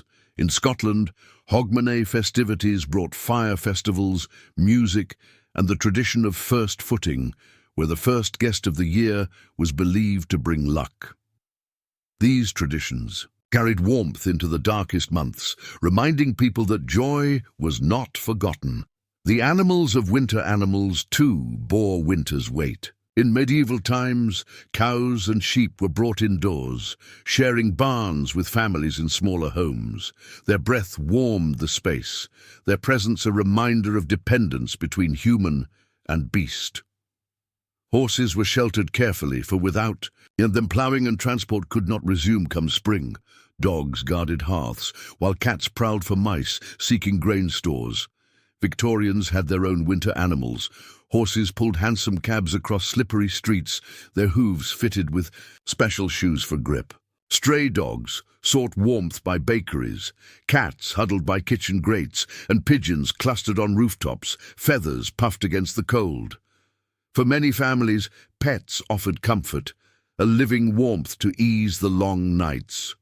Winter and the rich for. The wealthy winter was a season of both discomfort and indulgence. In medieval castles, though fires blazed, draughts seeped through stone walls, nobles gathered in great halls for feasts where roasted meats, spiced wines, and sweet pastries filled long tables. Music, dancing, and storytelling helped them forget the cold just beyond their doors. Victorian elites retreated to drawing rooms warmed by coal fires. They dined on multi-course meals, oysters, roasts, puddings, and enjoyed evenings of music, theatre, or literary readings. Sleigh rides became fashionable in snow-covered countryside estates, yet even amid luxury, the cold was present. Frost rimed windows, and water in basins froze if left unattended. Winter respected no wealth, though riches softened its bite. Winter, and memory winter etched itself deeply into memory. For the medieval villager, stories of harsh seasons were passed down, warnings to prepare better in years ahead. For the Victorian child, memories of frosty windows, candle-lit carols, and steaming puddings became lifelong treasures. Winter, brutal as it was, left impressions of endurance and moments of fragile beauty. And so, in both medieval and Victorian winters, people endured. They wrapped themselves in wool, in faith, in community, in resilience. They learned to bend beneath hardship without breaking. And when spring came, it was not taken for granted. It was celebrated as triumph over a season that demanded everything, yet also gave back lessons in strength and survival. The smell of winter had its own perfume, one that clung to stone streets and timbered walls alike. In the medieval village, it was the scent of wood smoke rising from every chimney, mingling with the earthy aroma of straw and damp soil. The sharp tang of salted meat and pickled vegetables lingered in storerooms, while the faint sweetness of apples and pears, carefully wrapped and hidden away, drifted through the air when cupboards were opened. In Victorian London, the smells were far more complex. The sweetness of roasting chestnuts and sugared nuts hung in the air at street corners, but so too did the acrid smoke of coal fires and the sourness of refuse left frozen in gutters. Perfume from wealthy passers-by drifted faintly against the heavier odours of horse dung and damp wool. Winter's smell was layered, both comforting and unkind, a constant reminder of life pressed close together in the cold. Winter markets brought colour to grey months. In the Middle Ages, villagers trudged to weekly markets, baskets on their backs, cloaks drawn tightly around them. There they found merchants selling onions, dried beans, candles or bolts of wool. Spices, rare and precious, added warmth to stews, when families could afford them. Fairs, when they came, offered merriment even in deep winter. Jugglers, musicians, and stalls of honeyed cakes gave a fleeting sense of plenty. Victorian markets were bustling worlds of their own. Billingsgate fishmongers shouted over crates of frozen eels, while Covent Garden sparkled with winter apples, pears, and foreign oranges wrapped in tissue paper. Stalls of hot pies steamed in the frosty air. Children pressed their noses against sweet shops, displaying sugar plums and candy canes. For the poor, markets offered smells and sights as much as food, a reminder of luxuries they could seldom buy, but also the heartbeat of the city in winter. The quiet of snow has always had the power to transform the world. In medieval fields, it softened every edge, blanketing cottages and barns until they seemed part of the earth itself. Villages hushed as the white fell, only the crunch of boots and the lowing of cattle breaking the stillness. At night under the moon, snow sparkled faintly, a natural lantern that guided travellers across frozen ground. In Victorian London, snow brought its own enchantment. Streets that were normally muddy and loud became quiet under the white hush. Gas lamps glowed against drifting flakes, and rooftops gleamed like frosted sugar, but beauty was fleeting. Snow quickly turned to slush beneath hooves and wheels, blackened by soot and coal dust. Still, for a brief moment, even the busiest city paused to marvel at the hush of falling snow. Winter clothing, to face the cold, people dressed in layers. In the Middle Ages, wool was the fabric of survival. Men wore tunics over shirts of linen, with hose and cloaks fastened by brooches. Women wrapped themselves in woolen gowns and heavy veils, pulling fur-lined cloaks close when winds bit too sharply. Gloves were rare, but mittens of sheepskin or felt sometimes appeared in the coldest months. By the Victorian age, fashion and necessity blended. Wealthy gentlemen wore greatcoats, top hats and leather gloves, while ladies wrapped themselves in fur stoles, shawls, and voluminous skirts layered with petticoats. The poor relied on patched coats, mismatched scarves, and boots stuffed with paper or straw for warmth. Street children wore whatever scraps they could find, often barefoot, in the snow, their breath visible as they darted between carriages. Winter clothing revealed not just style, but survival. Winter and faith-cold months drew people closer to their places of worship. In medieval churches, stone walls froze breath into mist, yet flickering candles created warmth of another kind. Hymns rose against vaulted ceilings, voices echoing into the vastness, uniting communities in shared devotion. Winter was a season of penance and prayer, but also of holy festivals that brought joy amid darkness. In Victorian London, churches were crowded at Christmas, with choirs filling the air with carols. Chapels and cathedrals offered warmth to the soul, if not always to the body. Charitable sermons urged kindness to the poor, and collections were taken to provide blankets, bread, and coal for families in need. Faith was both anchor and refuge, giving meaning to hardship and reminding people that winter's trials were never borne alone. Winter nightlife. Though nights were long and cold, life after dusk continued. In medieval villages, gatherings took place in taverns or around communal fires. Ale flowed, minstrels sang, and neighbors exchanged stories. These nights provided escape, a brief lifting of spirits before returning to the cold of home. Victorian nightlife was grander still. Theatres, music halls and operas glittered with gaslight, drawing crowds from across the city. Wealthy patrons arrived in carriages, furs wrapped around them, while working-class families crowded into cheaper halls to enjoy laughter, music and dance. Outside, vendors sold hot drinks to late-night wanderers. Winter's darkness did not stop life. It transformed it into spectacle, a contrast of hardship and celebration. Winter illumination, light in winter, was more than practical. It was symbolic. In the Middle Ages, torches lit town squares during festivals, their flames reflecting in snow. Lanterns glowed faintly, guiding villagers home along narrow paths. These small fires were more than light. They were hope, piercing the vast darkness of midwinter nights. Victorian innovations expanded illumination. Gas lamps lined London's streets, their glow reflected in icy puddles. Shops glittered with displays lit by oil lamps, drawing crowds even in the chill. For the first time, cities were alive with light after dark, creating new rhythms of life. Yet for all its brilliance, even gaslight could not erase the primal need for a hearth, a fire, a candle in the window to signal safety against the cold. Winter. And storytelling, perhaps the most enduring feature of winter, was the telling of stories. In medieval times, tales of saints, legends of knights, and whispered folk tales were shared by firelight. The cold outside seemed to heighten the power of words, each story a shield against the silence of the snow. In Victorian parlours, families read aloud from novels, poems, and ghost stories. Dickens himself helped shape the season with his Christmas tales, weaving moral lessons with warmth and wonder. Children huddled beneath blankets as parents spun fables of far-off lands or spirits roaming winter nights. Winter was a storyteller's season, when the dark and the cold made imagination burn all the brighter.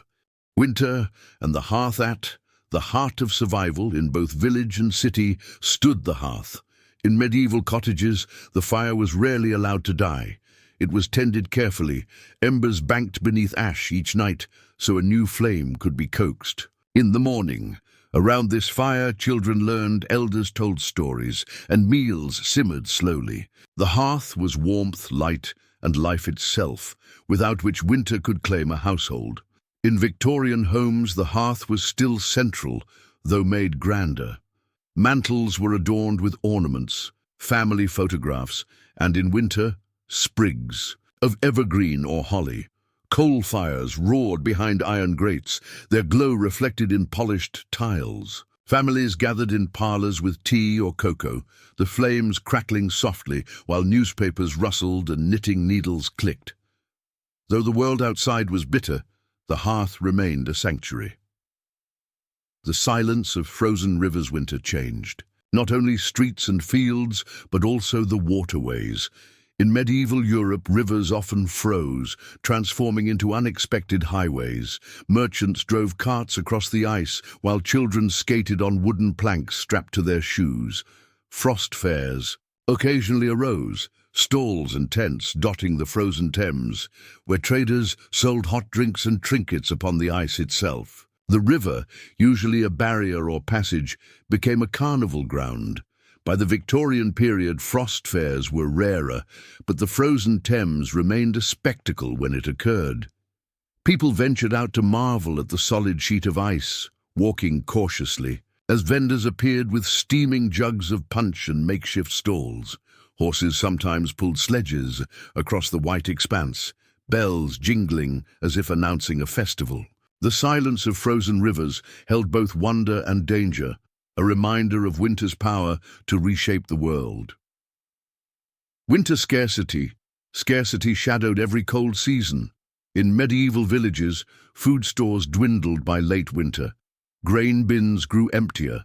Dried beans became fewer, and salted meat was carefully rationed. Hunger often gnawed strongest in February, when the cold was still harsh, but supplies were weakest. Families eked out thin porridge, praying for an early spring. In Victorian London, scarcity wore a different face. It was not the absence of food, but the inability to buy it. Bakers displayed loaves, but poor families could afford only scraps. Butchers' windows gleamed with joints of beef, yet many made do with bones boiled into broth. For some, winter meant soup kitchens, where ladles of thin stew and hunks of bread kept starvation at bay. Scarcity was not only of food, it was of warmth, of shelter, of security. The music of winter had its own music. In the Middle Ages, the sound of bells carried across snow-laden fields, calling the faithful to Mass. The bleating of sheep, huddled in pens, the creak of wooden gates under frost, the distant rhythm of axes splitting logs, all became part of the season's song. In village taverns, fiddles and flutes lifted spirits, their notes bright against the hush outside. Victorian. Winters added new harmonies. Choirs filled churches with carols, voices rising into vaulted ceilings. On city streets, barrel organs cranked out jaunty tunes, their melodies softened by the snow. Families gathered at pianos in parlours, playing songs that echoed through houses, glowing with lamplight. Outside, the jangle of harness bells and the rhythmic clatter of hooves turned icy avenues into living symphonies. Winter's music was everywhere, soft and sharp, solemn and merry. Winter dreams, the long nights invited dreams, both literal and imagined. Medieval people often spoke of visions during winter sleep, believing dreams to carry omens. Cold chambers, filled with breath like mist, seemed to blur the line between waking and dreaming. Stories told by firelight bled into the imagination, shaping visions that danced through slumber. Victorian thinkers, fascinated by psychology and the unconscious, also pondered dreams. Winter evenings saw journals filled with notes of visions, icy landscapes, flickering fires, spectral visitors. Ghost stories read before bed influenced the mind, and sometimes dreams themselves became tales retold at breakfast tables. In both eras, winter dreams reflected longing, fear, and hope, whispers from the heart made vivid in the quiet of the night. Winter charity compassion deepened when cold set in. In medieval villages, wealthier households shared bread, ale, or firewood with neighbors. Monasteries distributed alms, offering soup or shelter to those in need. Acts of charity were not only kindness, but also duty. Belief held that generosity brought blessings, especially during harsh winters. Victorians carried on this tradition, though with their own sensibilities. Charitable societies flourished, raising funds to provide blankets and coal for the poor. Soup kitchens fed hungry children, while churches organized collections for families unable to heat their homes. Newspapers published appeals, urging the wealthy to remember those suffering in the frost. Winter sharpened the contrast between rich and poor, but it also stirred acts of mercy. The sky of winter, above it all stretched the winter sky, vast and shifting. In the Middle Ages, stars shone with clarity in cold, unpolluted darkness, their light so bright it seemed to hum in silence. The Milky Way spilled across the heavens like frost upon velvet. The moon guided travelers through snowy fields, silvering the world in calm stillness. In Victorian cities, the sky was veiled by smoke and gaslight, yet on clear nights, constellations still broke through. Frost glittered under moonlight, rooftops sparkled, and fog wrapped the city in ghostly mystery. Winter skies reminded people of their smallness and their resilience, enduring beneath the same heavens that had watched generations before them. Winter. As teacher, each brutal winter was a teacher. In medieval villages, it taught patience, frugality, and respect for nature's power. In Victorian London, it taught resilience, ingenuity, and the importance of community. Winter showed that comfort could not be taken for granted, that warmth and light were treasures, and that survival came not only from strength, but from kindness shared among neighbors. The season, though harsh, was never only suffering. It was also the backdrop for laughter, love, music, faith, and memory. Winter was brutal, yes, but it was also formative, shaping the rhythms of life, sharpening appreciation for spring, and weaving itself into the story of humanity across centuries. Winter work, even in the deepest cold, work could not cease. In medieval villages, men trudged into forests with axes, felling trees for firewood or timber. Women spun wool beside the hearth, their fingers quick despite the chill. Blacksmiths stoked forges to keep metal pliant, while millers prayed their water wheels would not freeze solid. Winter work was slower, harder, but life demanded persistence. Victorian London bustled with winter labour too. Street sweepers cleared snow from thoroughfares, though slush always returned. Match girls and flower sellers braved icy winds, their thin gloves no match for the frost. Chimney sweeps climbed into soot-darkened flues, their hands stiff with cold. Workhouses loomed as last resorts, where the desperate broke stones or picked oakum for a crust of bread and a thin blanket. Winter never paused industry. It tested the human spirit within it. Winter journeys travel was treacherous in cold seasons. In the Middle Ages, roads became rutted ice tracks, mud hardened into uneven ridges. Horses slipped, carts overturned, and weary travellers often sought refuge in monasteries or roadside inns. Wayfarers lit torches to ward off wolves, their flickering light leading them across frozen ground. Victorian journeys brought their own perils. Carriages skidded on icy cobblestones, while trains faced delays as frost clogged rails. Still, rail travel transformed winter movement, making distances that once took days possible in mere hours. Yet for the poor, journeys were still made on foot, boots worn thin, scarves pulled high, trudging through snow toward uncertain shelter. Winter travel was a gamble, blending necessity with courage. Winter kitchens, in medieval kitchens, winter meals were simple yet hearty. Cauldrons hung over fires, filled with stews of beans, cabbage, and bits of salted meat. Flatbreads baked on hot stones, filling the air with warm, nutty fragrance. Pies preserved food longer, their crusts sealing in precious fillings. Ale, brewed earlier in the year, was drunk through winter, offering both nourishment and comfort. Victorian kitchens offered greater variety, roasting meats turned on spits, the crackling fat filling rooms with rich scent. Potatoes, carrots, and onions simmered in broths, while puddings steamed in cloths, dripping with sweetness. For the wealthy, winter meant indulgence, hot chocolate, mulled wine, and imported citrus fruits gleaming like jewels. For the poor, meals were plainer, bread dipped in broth, a herring shared among many.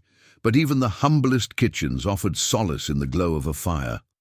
Winter games, despite hardship. Winter also brought play.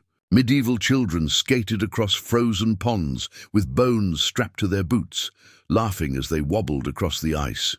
Snowball fights erupted in village lanes, and sledges fashioned from wood or shields sped down hillsides. Laughter rang through frosted air, a reminder that joy was never entirely frozen out. In Victorian parks, children tobogganed on snowy slopes, shrieking with delight. Skating became fashionable, with gentlemen and ladies gliding gracefully on ice rinks, their scarves fluttering. Even city streets became playgrounds when snow fell, snowmen dotted squares, their button eyes watching over passing carriages. Winter games gave balance to the season, a softness to counter its severity. Winter letters, winter evenings were perfect for writing. In the Middle Ages, monks illuminated manuscripts by candlelight, their quills scratching across parchment. Families dictated letters to scribes, sending tidings across snowbound lands when roads allowed. Words warmed hearts when physical presence was impossible. Victorian winters brought a surge of correspondence. Penny post allowed even the poor to send letters, and winter months saw paper covered with inked greetings, confessions, and news. At Christmas, cards blossomed into a tradition. Illustrated with holly, snow, and birds, they carried affection across miles. The act of writing by firelight, with ink freezing in inkwells and fingers stiff with chill, became a ritual of connection in the darkest months. Winter shadows. The cold season deepened shadows, not just in the physical world, but in the imagination. Medieval people believed spirits roamed more freely during the long nights. Folk tales of will-o'-the-wisps and wandering souls grew sharper in winter's dark, when the mind was most vulnerable to suggestion. Firelight flickering against walls seemed to give shape to unseen presences. Victorians, too, embraced shadows. Ghost stories became winter entertainment, with tales of haunted mansions, spectral visitors, and phantoms wandering snowbound lanes. Shadows cast by lamplight across foggy streets fed the imagination, blurring the line between real and imagined. Winter shadows carried fear, but also fascination, a reminder of mystery alive within the season. Winter trades, seasonal trades blossomed in cold months. In the Middle Ages, peddlers carried candles, woolen gloves, and salted fish from village to village, their carts heavy, but their coin purses light. Winter markets featured goods crafted in darker months, wooden toys, carved spoons, woven baskets, all born of quiet labour by hearthlight. In Victorian London, seasonal trades thrived. Lamplighters worked longer hours in early darkness, while coalmen delivered essential fuel through icy streets. Chimney sweeps, carol singers, and chestnut vendors filled corners with life. Even the poorest found ways to earn, selling sprigs of holly, shining boots, or offering to shovel snow. Winter trades kept the city alive, one small task at a time. Winter hopes. Through all its trials, winter carried hope. In the Middle Ages, villagers looked towards spring planting, longing for green shoots and longer days. Every candle lit at midwinter was not just for light, but as a symbol of the sun's return. Songs and prayers rose with hope that the season would pass, as all seasons did. Victorians echoed this longing. Families hung greenery in homes, a promise of life enduring. Newspapers published poems of spring, and artists painted snowy landscapes. With glimpses of dawn, children pressed their noses to frosted glass, dreaming of thawing gardens and bright skies. Hope was winter's most precious warmth, sustaining people until the first buds appeared. Winter clothing in the Middle Ages, layers were everything. Wool was the shield against cold, coarse for peasants, finely spun for the wealthy. Cloaks lined with fur draped over shoulders, fastened with simple brooches or ornate clasps, depending on status. Hoods framed faces and mittens of sheepskin shielded hands. Boots were stuffed with straw for insulation, crunching softly as villagers walked through frozen fields. Clothing was not fashion, but survival, a carefully built barrier between body and frost. In Victorian winters, clothing blended necessity with style. Gentlemen wore heavy greatcoats, silk scarves tucked neatly at the throat, and top hats shielding them from sleet. Ladies layered petticoats beneath wool skirts, shawls wrapped around shoulders, and fur muffs kept hands warm. Children were bundled in coats with brass buttons and knitted bonnets. Tailors and seamstresses worked tirelessly in winter months, ensuring the cold season became a parade of both endurance and elegance. Winter lanterns' light was precious. In medieval villages, lanterns of horn or glass shielded flickering candles from wind. Carried along dark lanes, they cast trembling circles upon snow, guiding travelers through night. Within homes, rushlights glowed faintly, filling cottages with soft golden haze. Victorians multiplied the glow. Gas lamps lit city streets, halos shimmering in fog. Indoors, oil lamps gleamed upon polished tables, their light mirrored in glassware. For the poorest, tallow candles burned low, smoke curling against ceilings. Yet even the smallest flame, whether in cottage or townhouse, was treasured, an ember of safety against the vast winter dark. Winter faith deepened in cold seasons. In the Middle Ages, villagers gathered in stone churches, their breath visible in the frigid air as hymns rose to vaulted ceilings. Candlelight illuminated icons, saints gazing calmly upon the shivering faithful. Winter feasts marked holy days, blending spiritual devotion with much-needed cheer. Victorian faith found similar strength.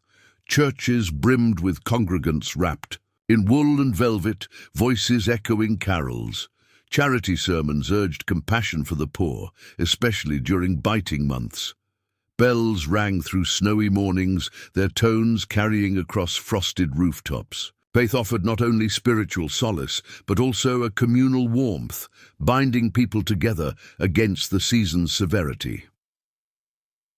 Winter's weight on animals. The cold did not spare animals.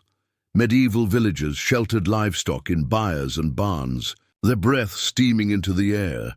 Cows provided milk even in harsh months, sheep offered wool, and chickens, if they survived, gave precious eggs. Farmers listened for the contented chewing of animals at night, knowing survival of beasts meant survival of people. In Victorian London, horses bore the greatest burden.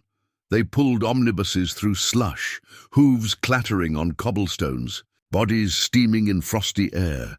Cats curled by hearths, dogs pressed against their masters' feet, offering warmth in return for scraps. The bond between humans and animals deepened in winter, companions in endurance, silent allies in the struggle. Winter markets shimmered with life even in the coldest weeks. In the Middle Ages, traders braved frost to sell salted fish, woolen cloth and honey mead.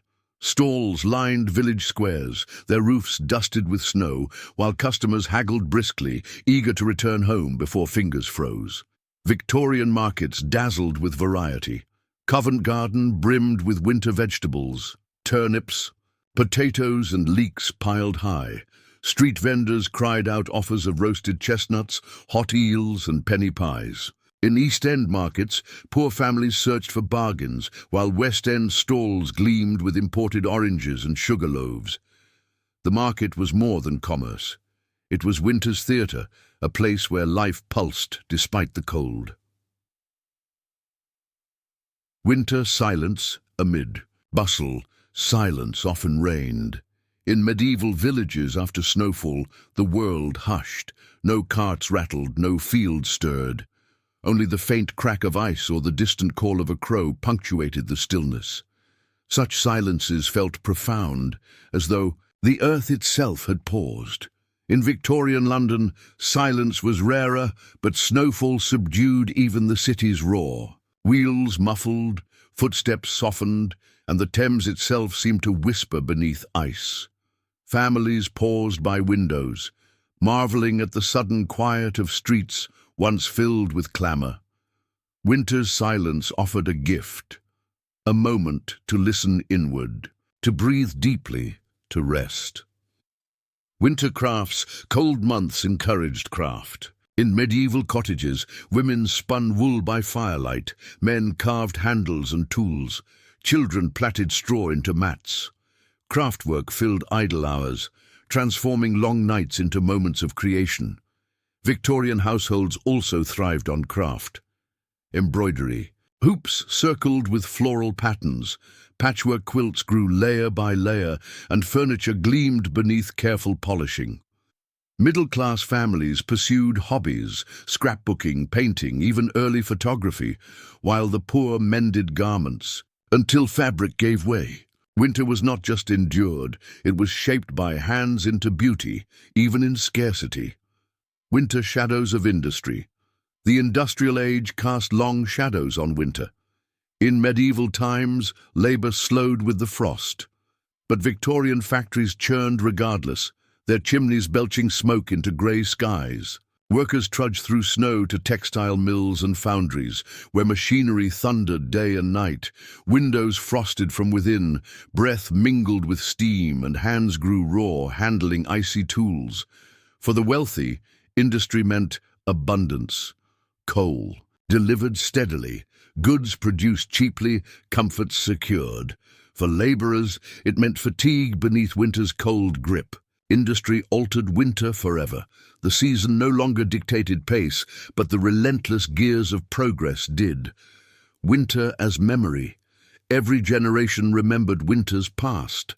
In the Middle Ages, elders recalled storms that buried fields, or years when rivers froze so thick entire festivals took place upon them. Children listened wide-eyed, storing stories like treasures to retell when their hair turned grey.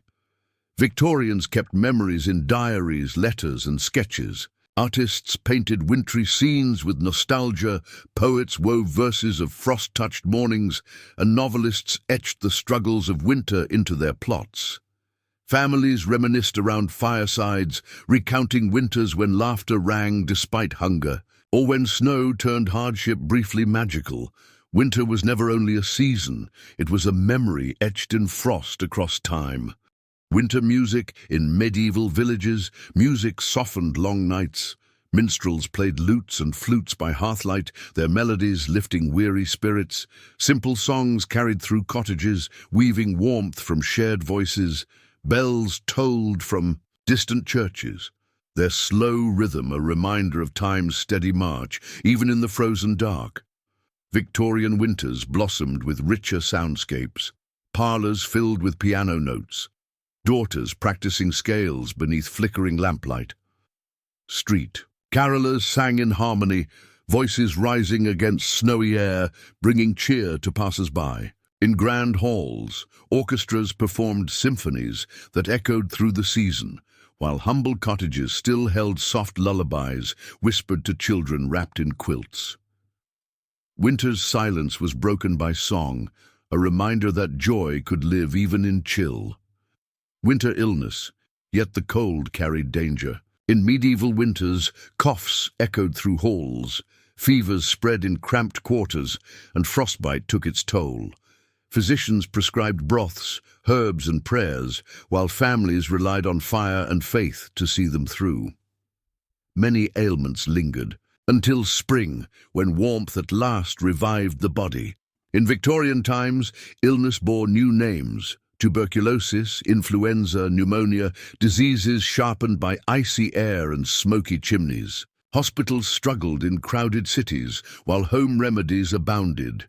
Mustard plasters, hot toddies, and tonics brewed from brandy and spice. The wealthy could summon doctors, but the poor often endured sickness with little more than blankets and hope. Winter's breath was beautiful, yet perilous. Medieval streets in winter were hushed, paths crusted with frost and ruts of frozen mud. Townsfolk tread carefully, cloaks drawn close, torches lighting their way, dogs scavenged among snow. Children darted between doorways, and merchants stamped their feet to keep blood moving as they called out wares. Victorian streets offered a different rhythm. Gas lamps glowed against snowflakes. Hansom cabs rattled cautiously along slick cobbles, and newsboys shouted headlines into icy winds. Shop windows gleamed with displays of winter goods, from woolen shawls to steaming pies. Fog sometimes mingled with falling snow, cloaking the city in an eerie half-light. Winter streets were alive, bustling, yet softened by snow's quiet touch. Winter firesides, at the heart of winter life was always the fire. In medieval halls, great hearths roared, filling stone chambers with smoke and warmth. Families gathered, close, telling tales, mending tools, or simply gazing at flames that danced like living spirits. Sparks rose like fleeting stars, carrying wishes upward into night. Victorian parlours mirrored this ritual. Coal fires glowed within iron grates, their crackle punctuating gentle conversation. Children sprawled on rugs, toys in hand, while parents read aloud or stitched by lamplight. Tea kettles hissed and shadows flickered upon wallpaper patterns. Firesides were sanctuaries, small circles of light in vast winters of dark. Winter silence of the countryside. The countryside offered a deeper, winter stillness. In the Middle Ages, fields stretched white and empty, hedgerows heavy with frost, streams locked in ice. Deer moved silently through forests, hooves crunching snow, their breath misting like ghosts. Farmers walked their boundaries in muffled quiet, surveying land that slept. Victorian countryside retained this peace, though railways cut through valleys with whistles and smoke. Yet in secluded villages, silence lingered. Cottages huddled beneath snow-laden roofs, barns stood quiet, and the horizon gleamed silver beneath pale winter suns. The countryside in winter was a place of rest, a canvas for patience until springs. A brush returned colour, winter dreams. Winter also shaped dreams. In medieval times, dreams were seen as omens, visions sharpened by cold nights. People believed frost could carry messages from spirits, or that long nights made the mind wander farther. Dreams of green fields or summer fruits brought bittersweet hope. In Victorian thought, dreams were studied with fascination. Writers recorded them, scientists theorized about them, and lovers wrote of visions of warmth, light, and reunions. Dreams softened winter's weight, offering inner worlds rich with comfort when the outer one was barren. For many, winter dreams were survival, a way to wander beyond the frost without leaving the bed. Winter seafaring. Not all faced winter on land. Medieval sailors braved icy seas, their wooden ships creaking as waves froze against hulls. Fishing fleets risked storms to bring food to shore, while traders timed voyages carefully, avoiding treacherous waters if they could. The sea was cruel in winter, yet essential. Victorian seafaring grew with steam power. Ships cut through ice, carrying coal, tea, and grain across oceans. Docks brimmed with labourers unloading goods in biting winds, their breath clouding the air. Sailors endured storms that battered masts and froze ropes stiff, their resilience carrying commerce forward. The sea in winter was both opportunity and trial, a mirror of human persistence, winter loneliness. The season also carried solitude. In medieval cottages, widows sat quietly by fires, remembering voices lost. Travelers caught in storms felt the deep ache of isolation beneath endless white skies. Loneliness pressed against hearts as firmly as frost upon windows. Victorian winters echoed the same feeling. City streets overflowed with people, yet individuals still felt alone among the masses. Letters delayed by weather deepened longing, and cold nights stretched long for those without family nearby. Writers captured this solitude in verse and tale, describing winter not just as chill of body, but of spirit. Yet in loneliness, many also found reflection, a quiet strength discovered within. Winter work. Winter slowed some labors but sharpened others. In the Middle Ages, when fields lay frozen, peasants turned to repairs. Tools were sharpened by firelight, carts mended, and roofs patched with straw. Men carved handles from seasoned wood. Women spun wool into thread, and children gathered twigs for kindling. Work never ceased. It simply shifted, aligning with what the cold allowed. For medieval lords and their households, winter brought a different rhythm. Account books were balanced, plans for spring planting drawn, and supplies tallied. Feasts required preparation. Animals slaughtered at Martinmas were salted or smoked, herbs dried, and ale brewed for midwinter cheer. Winter was labor, but it was also foresight, ensuring survival through diligence. Victorian winters pulsed with industry. Factories did not rest, though workers' frozen hands often trembled on machines. Chimneys belched into the sky, their smoke mingling with icy fog. Yet within homes, winter work looked gentler. Women embroidered, children wrote school lessons, men repaired shoes or furniture by candlelight. Postmen trudged through snow delivering letters, lamplighters braved cold winds to ignite gas lamps each evening, and cab drivers urged horses through slush. Winter's work demanded endurance, but also a quiet pride, each task keeping life steady until warmth returned. Winter gatherings. In medieval villages, winter brought neighbors together. With fields barren, evenings lengthened into communal feasts or storytelling circles. Villagers gathered in great halls where fires blazed and ale flowed, while minstrels sang of chivalry and saints. Even in hardship, laughter rang, the sound a shield against frost. Victorian winters embraced gatherings with vigor. Parlours hosted musicales, card games, and poetry readings. Families invited friends for tea, biscuits steaming upon silver trays. In humbler homes, gatherings were simpler, neighbours sharing broth or exchanging hand-me-downs by candlelight. Yet rich or poor, togetherness mattered. Winter pressed bodies close, reminding all that warmth often came not from fire alone, but from fellowship. Winter food preservation. The challenge of winter was always food. Medieval villagers mastered preservation, salting meat, smoking fish, storing roots in cellars. Apples were wrapped carefully in straw, grains sealed in sacks, and cheeses aged upon shelves. Each storehouse was a treasury of survival, guarded jealously until thaw. Victorian preservation advanced with science. Glass jars sealed fruits in sugary syrups, while tin cans brought exotic goods from abroad. Pineapple, beef, even condensed milk. Ice houses kept perishables cool, and railways sped supplies into cities. Still, scarcity loomed for the poor, who often subsisted on bread, potatoes, and dripping. Preservation was a balance of technology and necessity, ensuring winter did not empty bellies too swiftly. Winter roads. Medieval roads in winter were treacherous, churned into frozen ruts by carts. Snowdrifts blocked passage, and travellers risked frostbite or worse if storms rose. Pilgrims and merchants timed journeys carefully, often seeking shelter in monasteries along the way. A single frozen mile could stretch into an ordeal of endurance. Victorian roads saw new challenges. Cobblestones iced over, making horses slip and carriages swerve.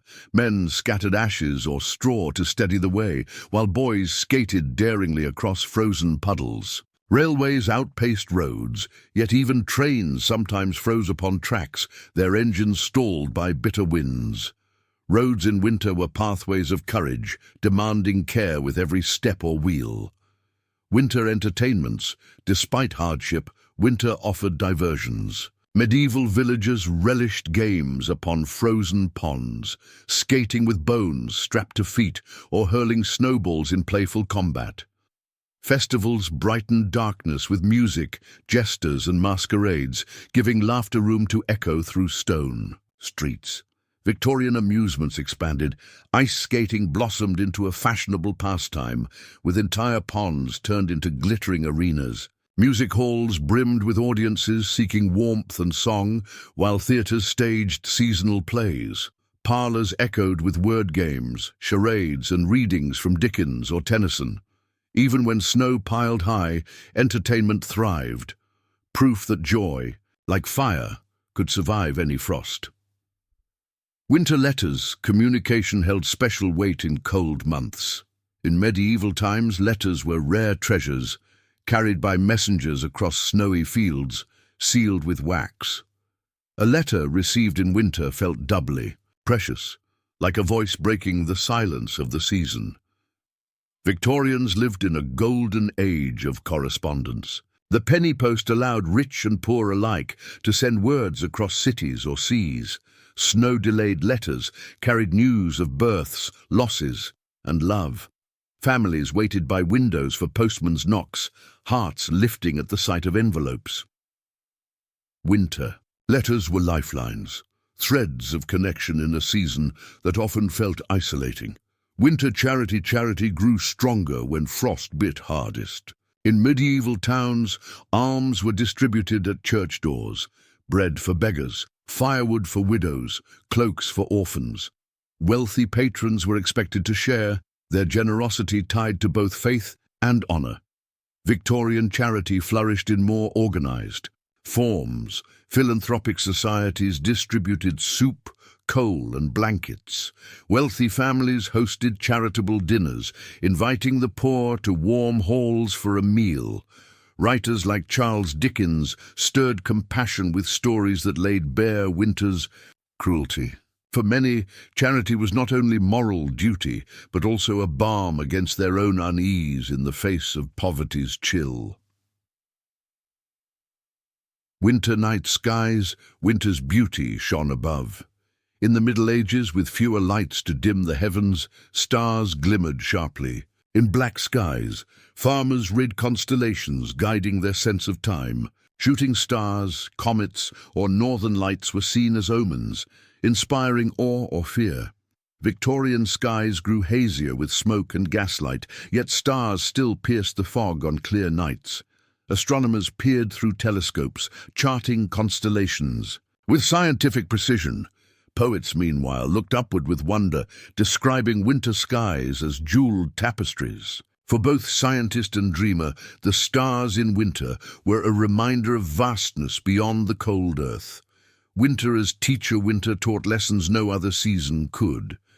In medieval times, it reminded people of humility before nature. Strength lay, not in conquering frost, but in adapting, layer by layer, fire by fire, story by story. Survival was itself a triumph. In Victorian times, winter taught progress. It revealed the need for coal, for gaslight, for public health measures to protect the poor. It spurred inventions in clothing, heating, and transport. Yet even with advancement, winter reminded all classes, dukes and dustmen alike, that cold was a shared experience. The season bound humanity in common trial, a teacher of patience, endurance, and compassion. Winter's whisper of time. Winter always whispered of time's passage. Medieval peasants saw in snow the wheel of the year turning, a cycle older than memory. They knew spring would follow, as surely as dawn after night. Winter was a pause, a deep inhale before life unfurled again. Victorian minds steeped in both. Science and sentiment reflected more keenly on time. Diaries brimmed with notes of weather, mood and health. Families marked anniversaries of births or losses during the long nights. Winter sharpened awareness of mortality, but also of continuity. Every snowflake melting promised change, every frozen bud the hint of bloom. Winter was a reminder of life's rhythm, eternal and tender, closing the hearth for the night. And so, as villagers and city dwellers alike finished their days, winter's rhythm slowed.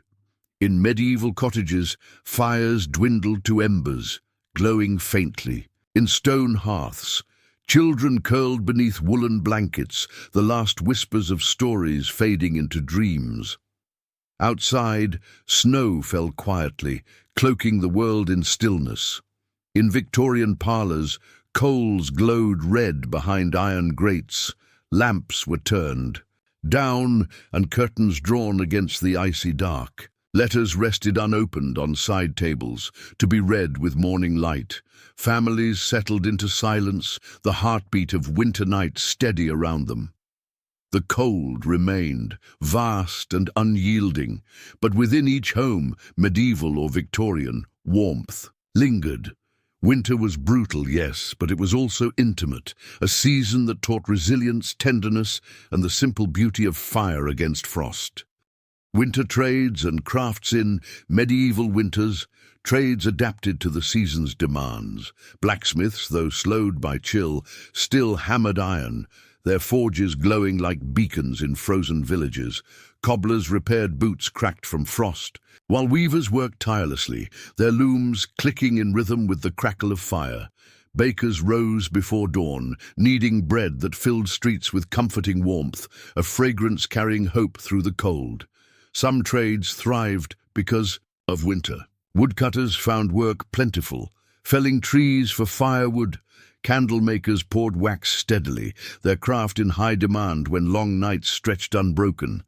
In towns, market squares displayed sturdy cloaks, mittens of fur and boots lined with wool, items crafted for endurance as much as beauty. Victorian trades took on a new complexity. Chimney sweeps, often children, braved icy flues, their small frames scraping soot so families could enjoy warm fires. Coal merchants trudged through snow, delivering black lumps by cart. Butchers sold joints of beef or goose for holiday feasts, while seamstresses stitched woolen garments under dim light. Winter also offered seasonal work. Men hired to clear snow from roads, musicians filling parlours with holiday cheer, printers producing Christmas cards, tiny rectangles of joy exchanged. Even in the darkest days, winter commerce reflected both necessity and festivity, proof that even cold could foster creativity. Winter folklore and beliefs. For medieval folk, winter brimmed with superstition. Long nights were thought to thin the veil between worlds. Spirits, both kind and cruel, were believed to walk the snowy fields. Families lit candles to guard their homes, whispered prayers before bed, and sometimes left offerings of bread or milk for unseen visitors. Legends wove through the season, tales of wild huntsmen riding across frozen skies, of spectral dogs prowling, lanes of saints who offered light in shadow. To hear the howl of a wolf in winter was omen and warning, while the sight of a haloed moon promised storms. These beliefs softened uncertainty with story, giving form to the invisible dangers of cold and darkness. Victorian folklore carried echoes of the same. Ghost stories became a cherished winter pastime, told by firesides to stir both fear and fascination. Writers like Dickens transformed these tales into parables of morality and hope, where spirits reminded mortals of compassion. Superstitions lingered too. Victorian families hung charms above doorways, fearing illness or ill fortune brought by frost. Winter was not just physical, it was spiritual, a season where imagination expanded in the hush of snow. Winter and the mind-long winters shaped not only bodies, but also minds. In medieval times, villagers spoke of winter melancholy, a sadness that crept into hearts during endless nights. They countered it with fellowship, song, and ritual, but solitude pressed heavily on those who lived far from neighbours. Victorian thinkers began to study this gloom with new eyes. Physicians spoke of seasonal ailments, prescribing light, rest, or tonic wine. Writers described the peculiar mix of reflection and sadness that winter inspired. For some, snow was a canvas of beauty. For others, it was a mirror of emptiness. Yet the season also brought clarity. Many journals and diaries from both eras are richest in winter, when people, stilled by frost, turned inward. Thoughts sharpened, like stars in cold skies. Winter carved space for self-examination, for the pen to move across paper, recording truths too easily overlooked in summer bustle. Winter journeys. Travel in winter was always a trial. Medieval pilgrims sometimes pressed onward, determined to reach shrines despite storms. Their journeys were lined with hardship. Frozen rivers, blizzards, wolves on forest paths. Inns and monasteries provided brief sanctuaries, fires, bread, and a bed of straw before the road continued. Victorian journeys carried the promise of industry. Trains chugged valiantly through snow, though not without delay or peril. Stagecoaches pressed forward, their wheels sticking in icy ruts. Steamships battled northern seas, bearing goods and passengers wrapped in cloaks. Families gathered at stations, watching for returning loved ones, breath visible in the frozen air. Yet journeys in winter also meant intimacy. A carriage became a warm cocoon for travellers who huddled close. A ship's cabin, though draughty, held shared songs and stories. Winter turned every voyage into both test and tale, each mile a reminder of persistence against the elements. Winter festivals beyond Christmas. Though Christmas stood central, other winter festivals coloured the season. In the Middle Ages, Candlemas in February marked the slow return of light. Candles were blessed, symbolizing hope for the year ahead. Feasts accompanied the ritual, with pancakes or simple breads shared in warmth. Victorians embraced New Year with lively gatherings. Fireworks exploded above frosted rooftops, bands played in town squares, and resolutions were spoken in parlours. Twelfth Night, once grand in medieval times with plays and revels, lingered in quieter Victorian fashion. Cakes baked with hidden tokens, laughter echoing as the season drew to a close. Across both eras, winter festivals were not frivolity, but necessity. They punctuated monotony, brightened hardship, and reminded communities that joy could persist even when fields lay silent under snow. Winter survival. Folklore. Survival itself birthed lore. Medieval farmers passed down sayings. A green winter makes a fat churchyard, meaning mild winters led to spring sickness.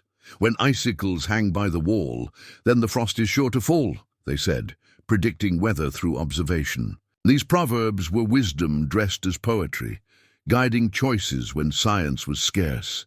Victorian households cherished similar folklore.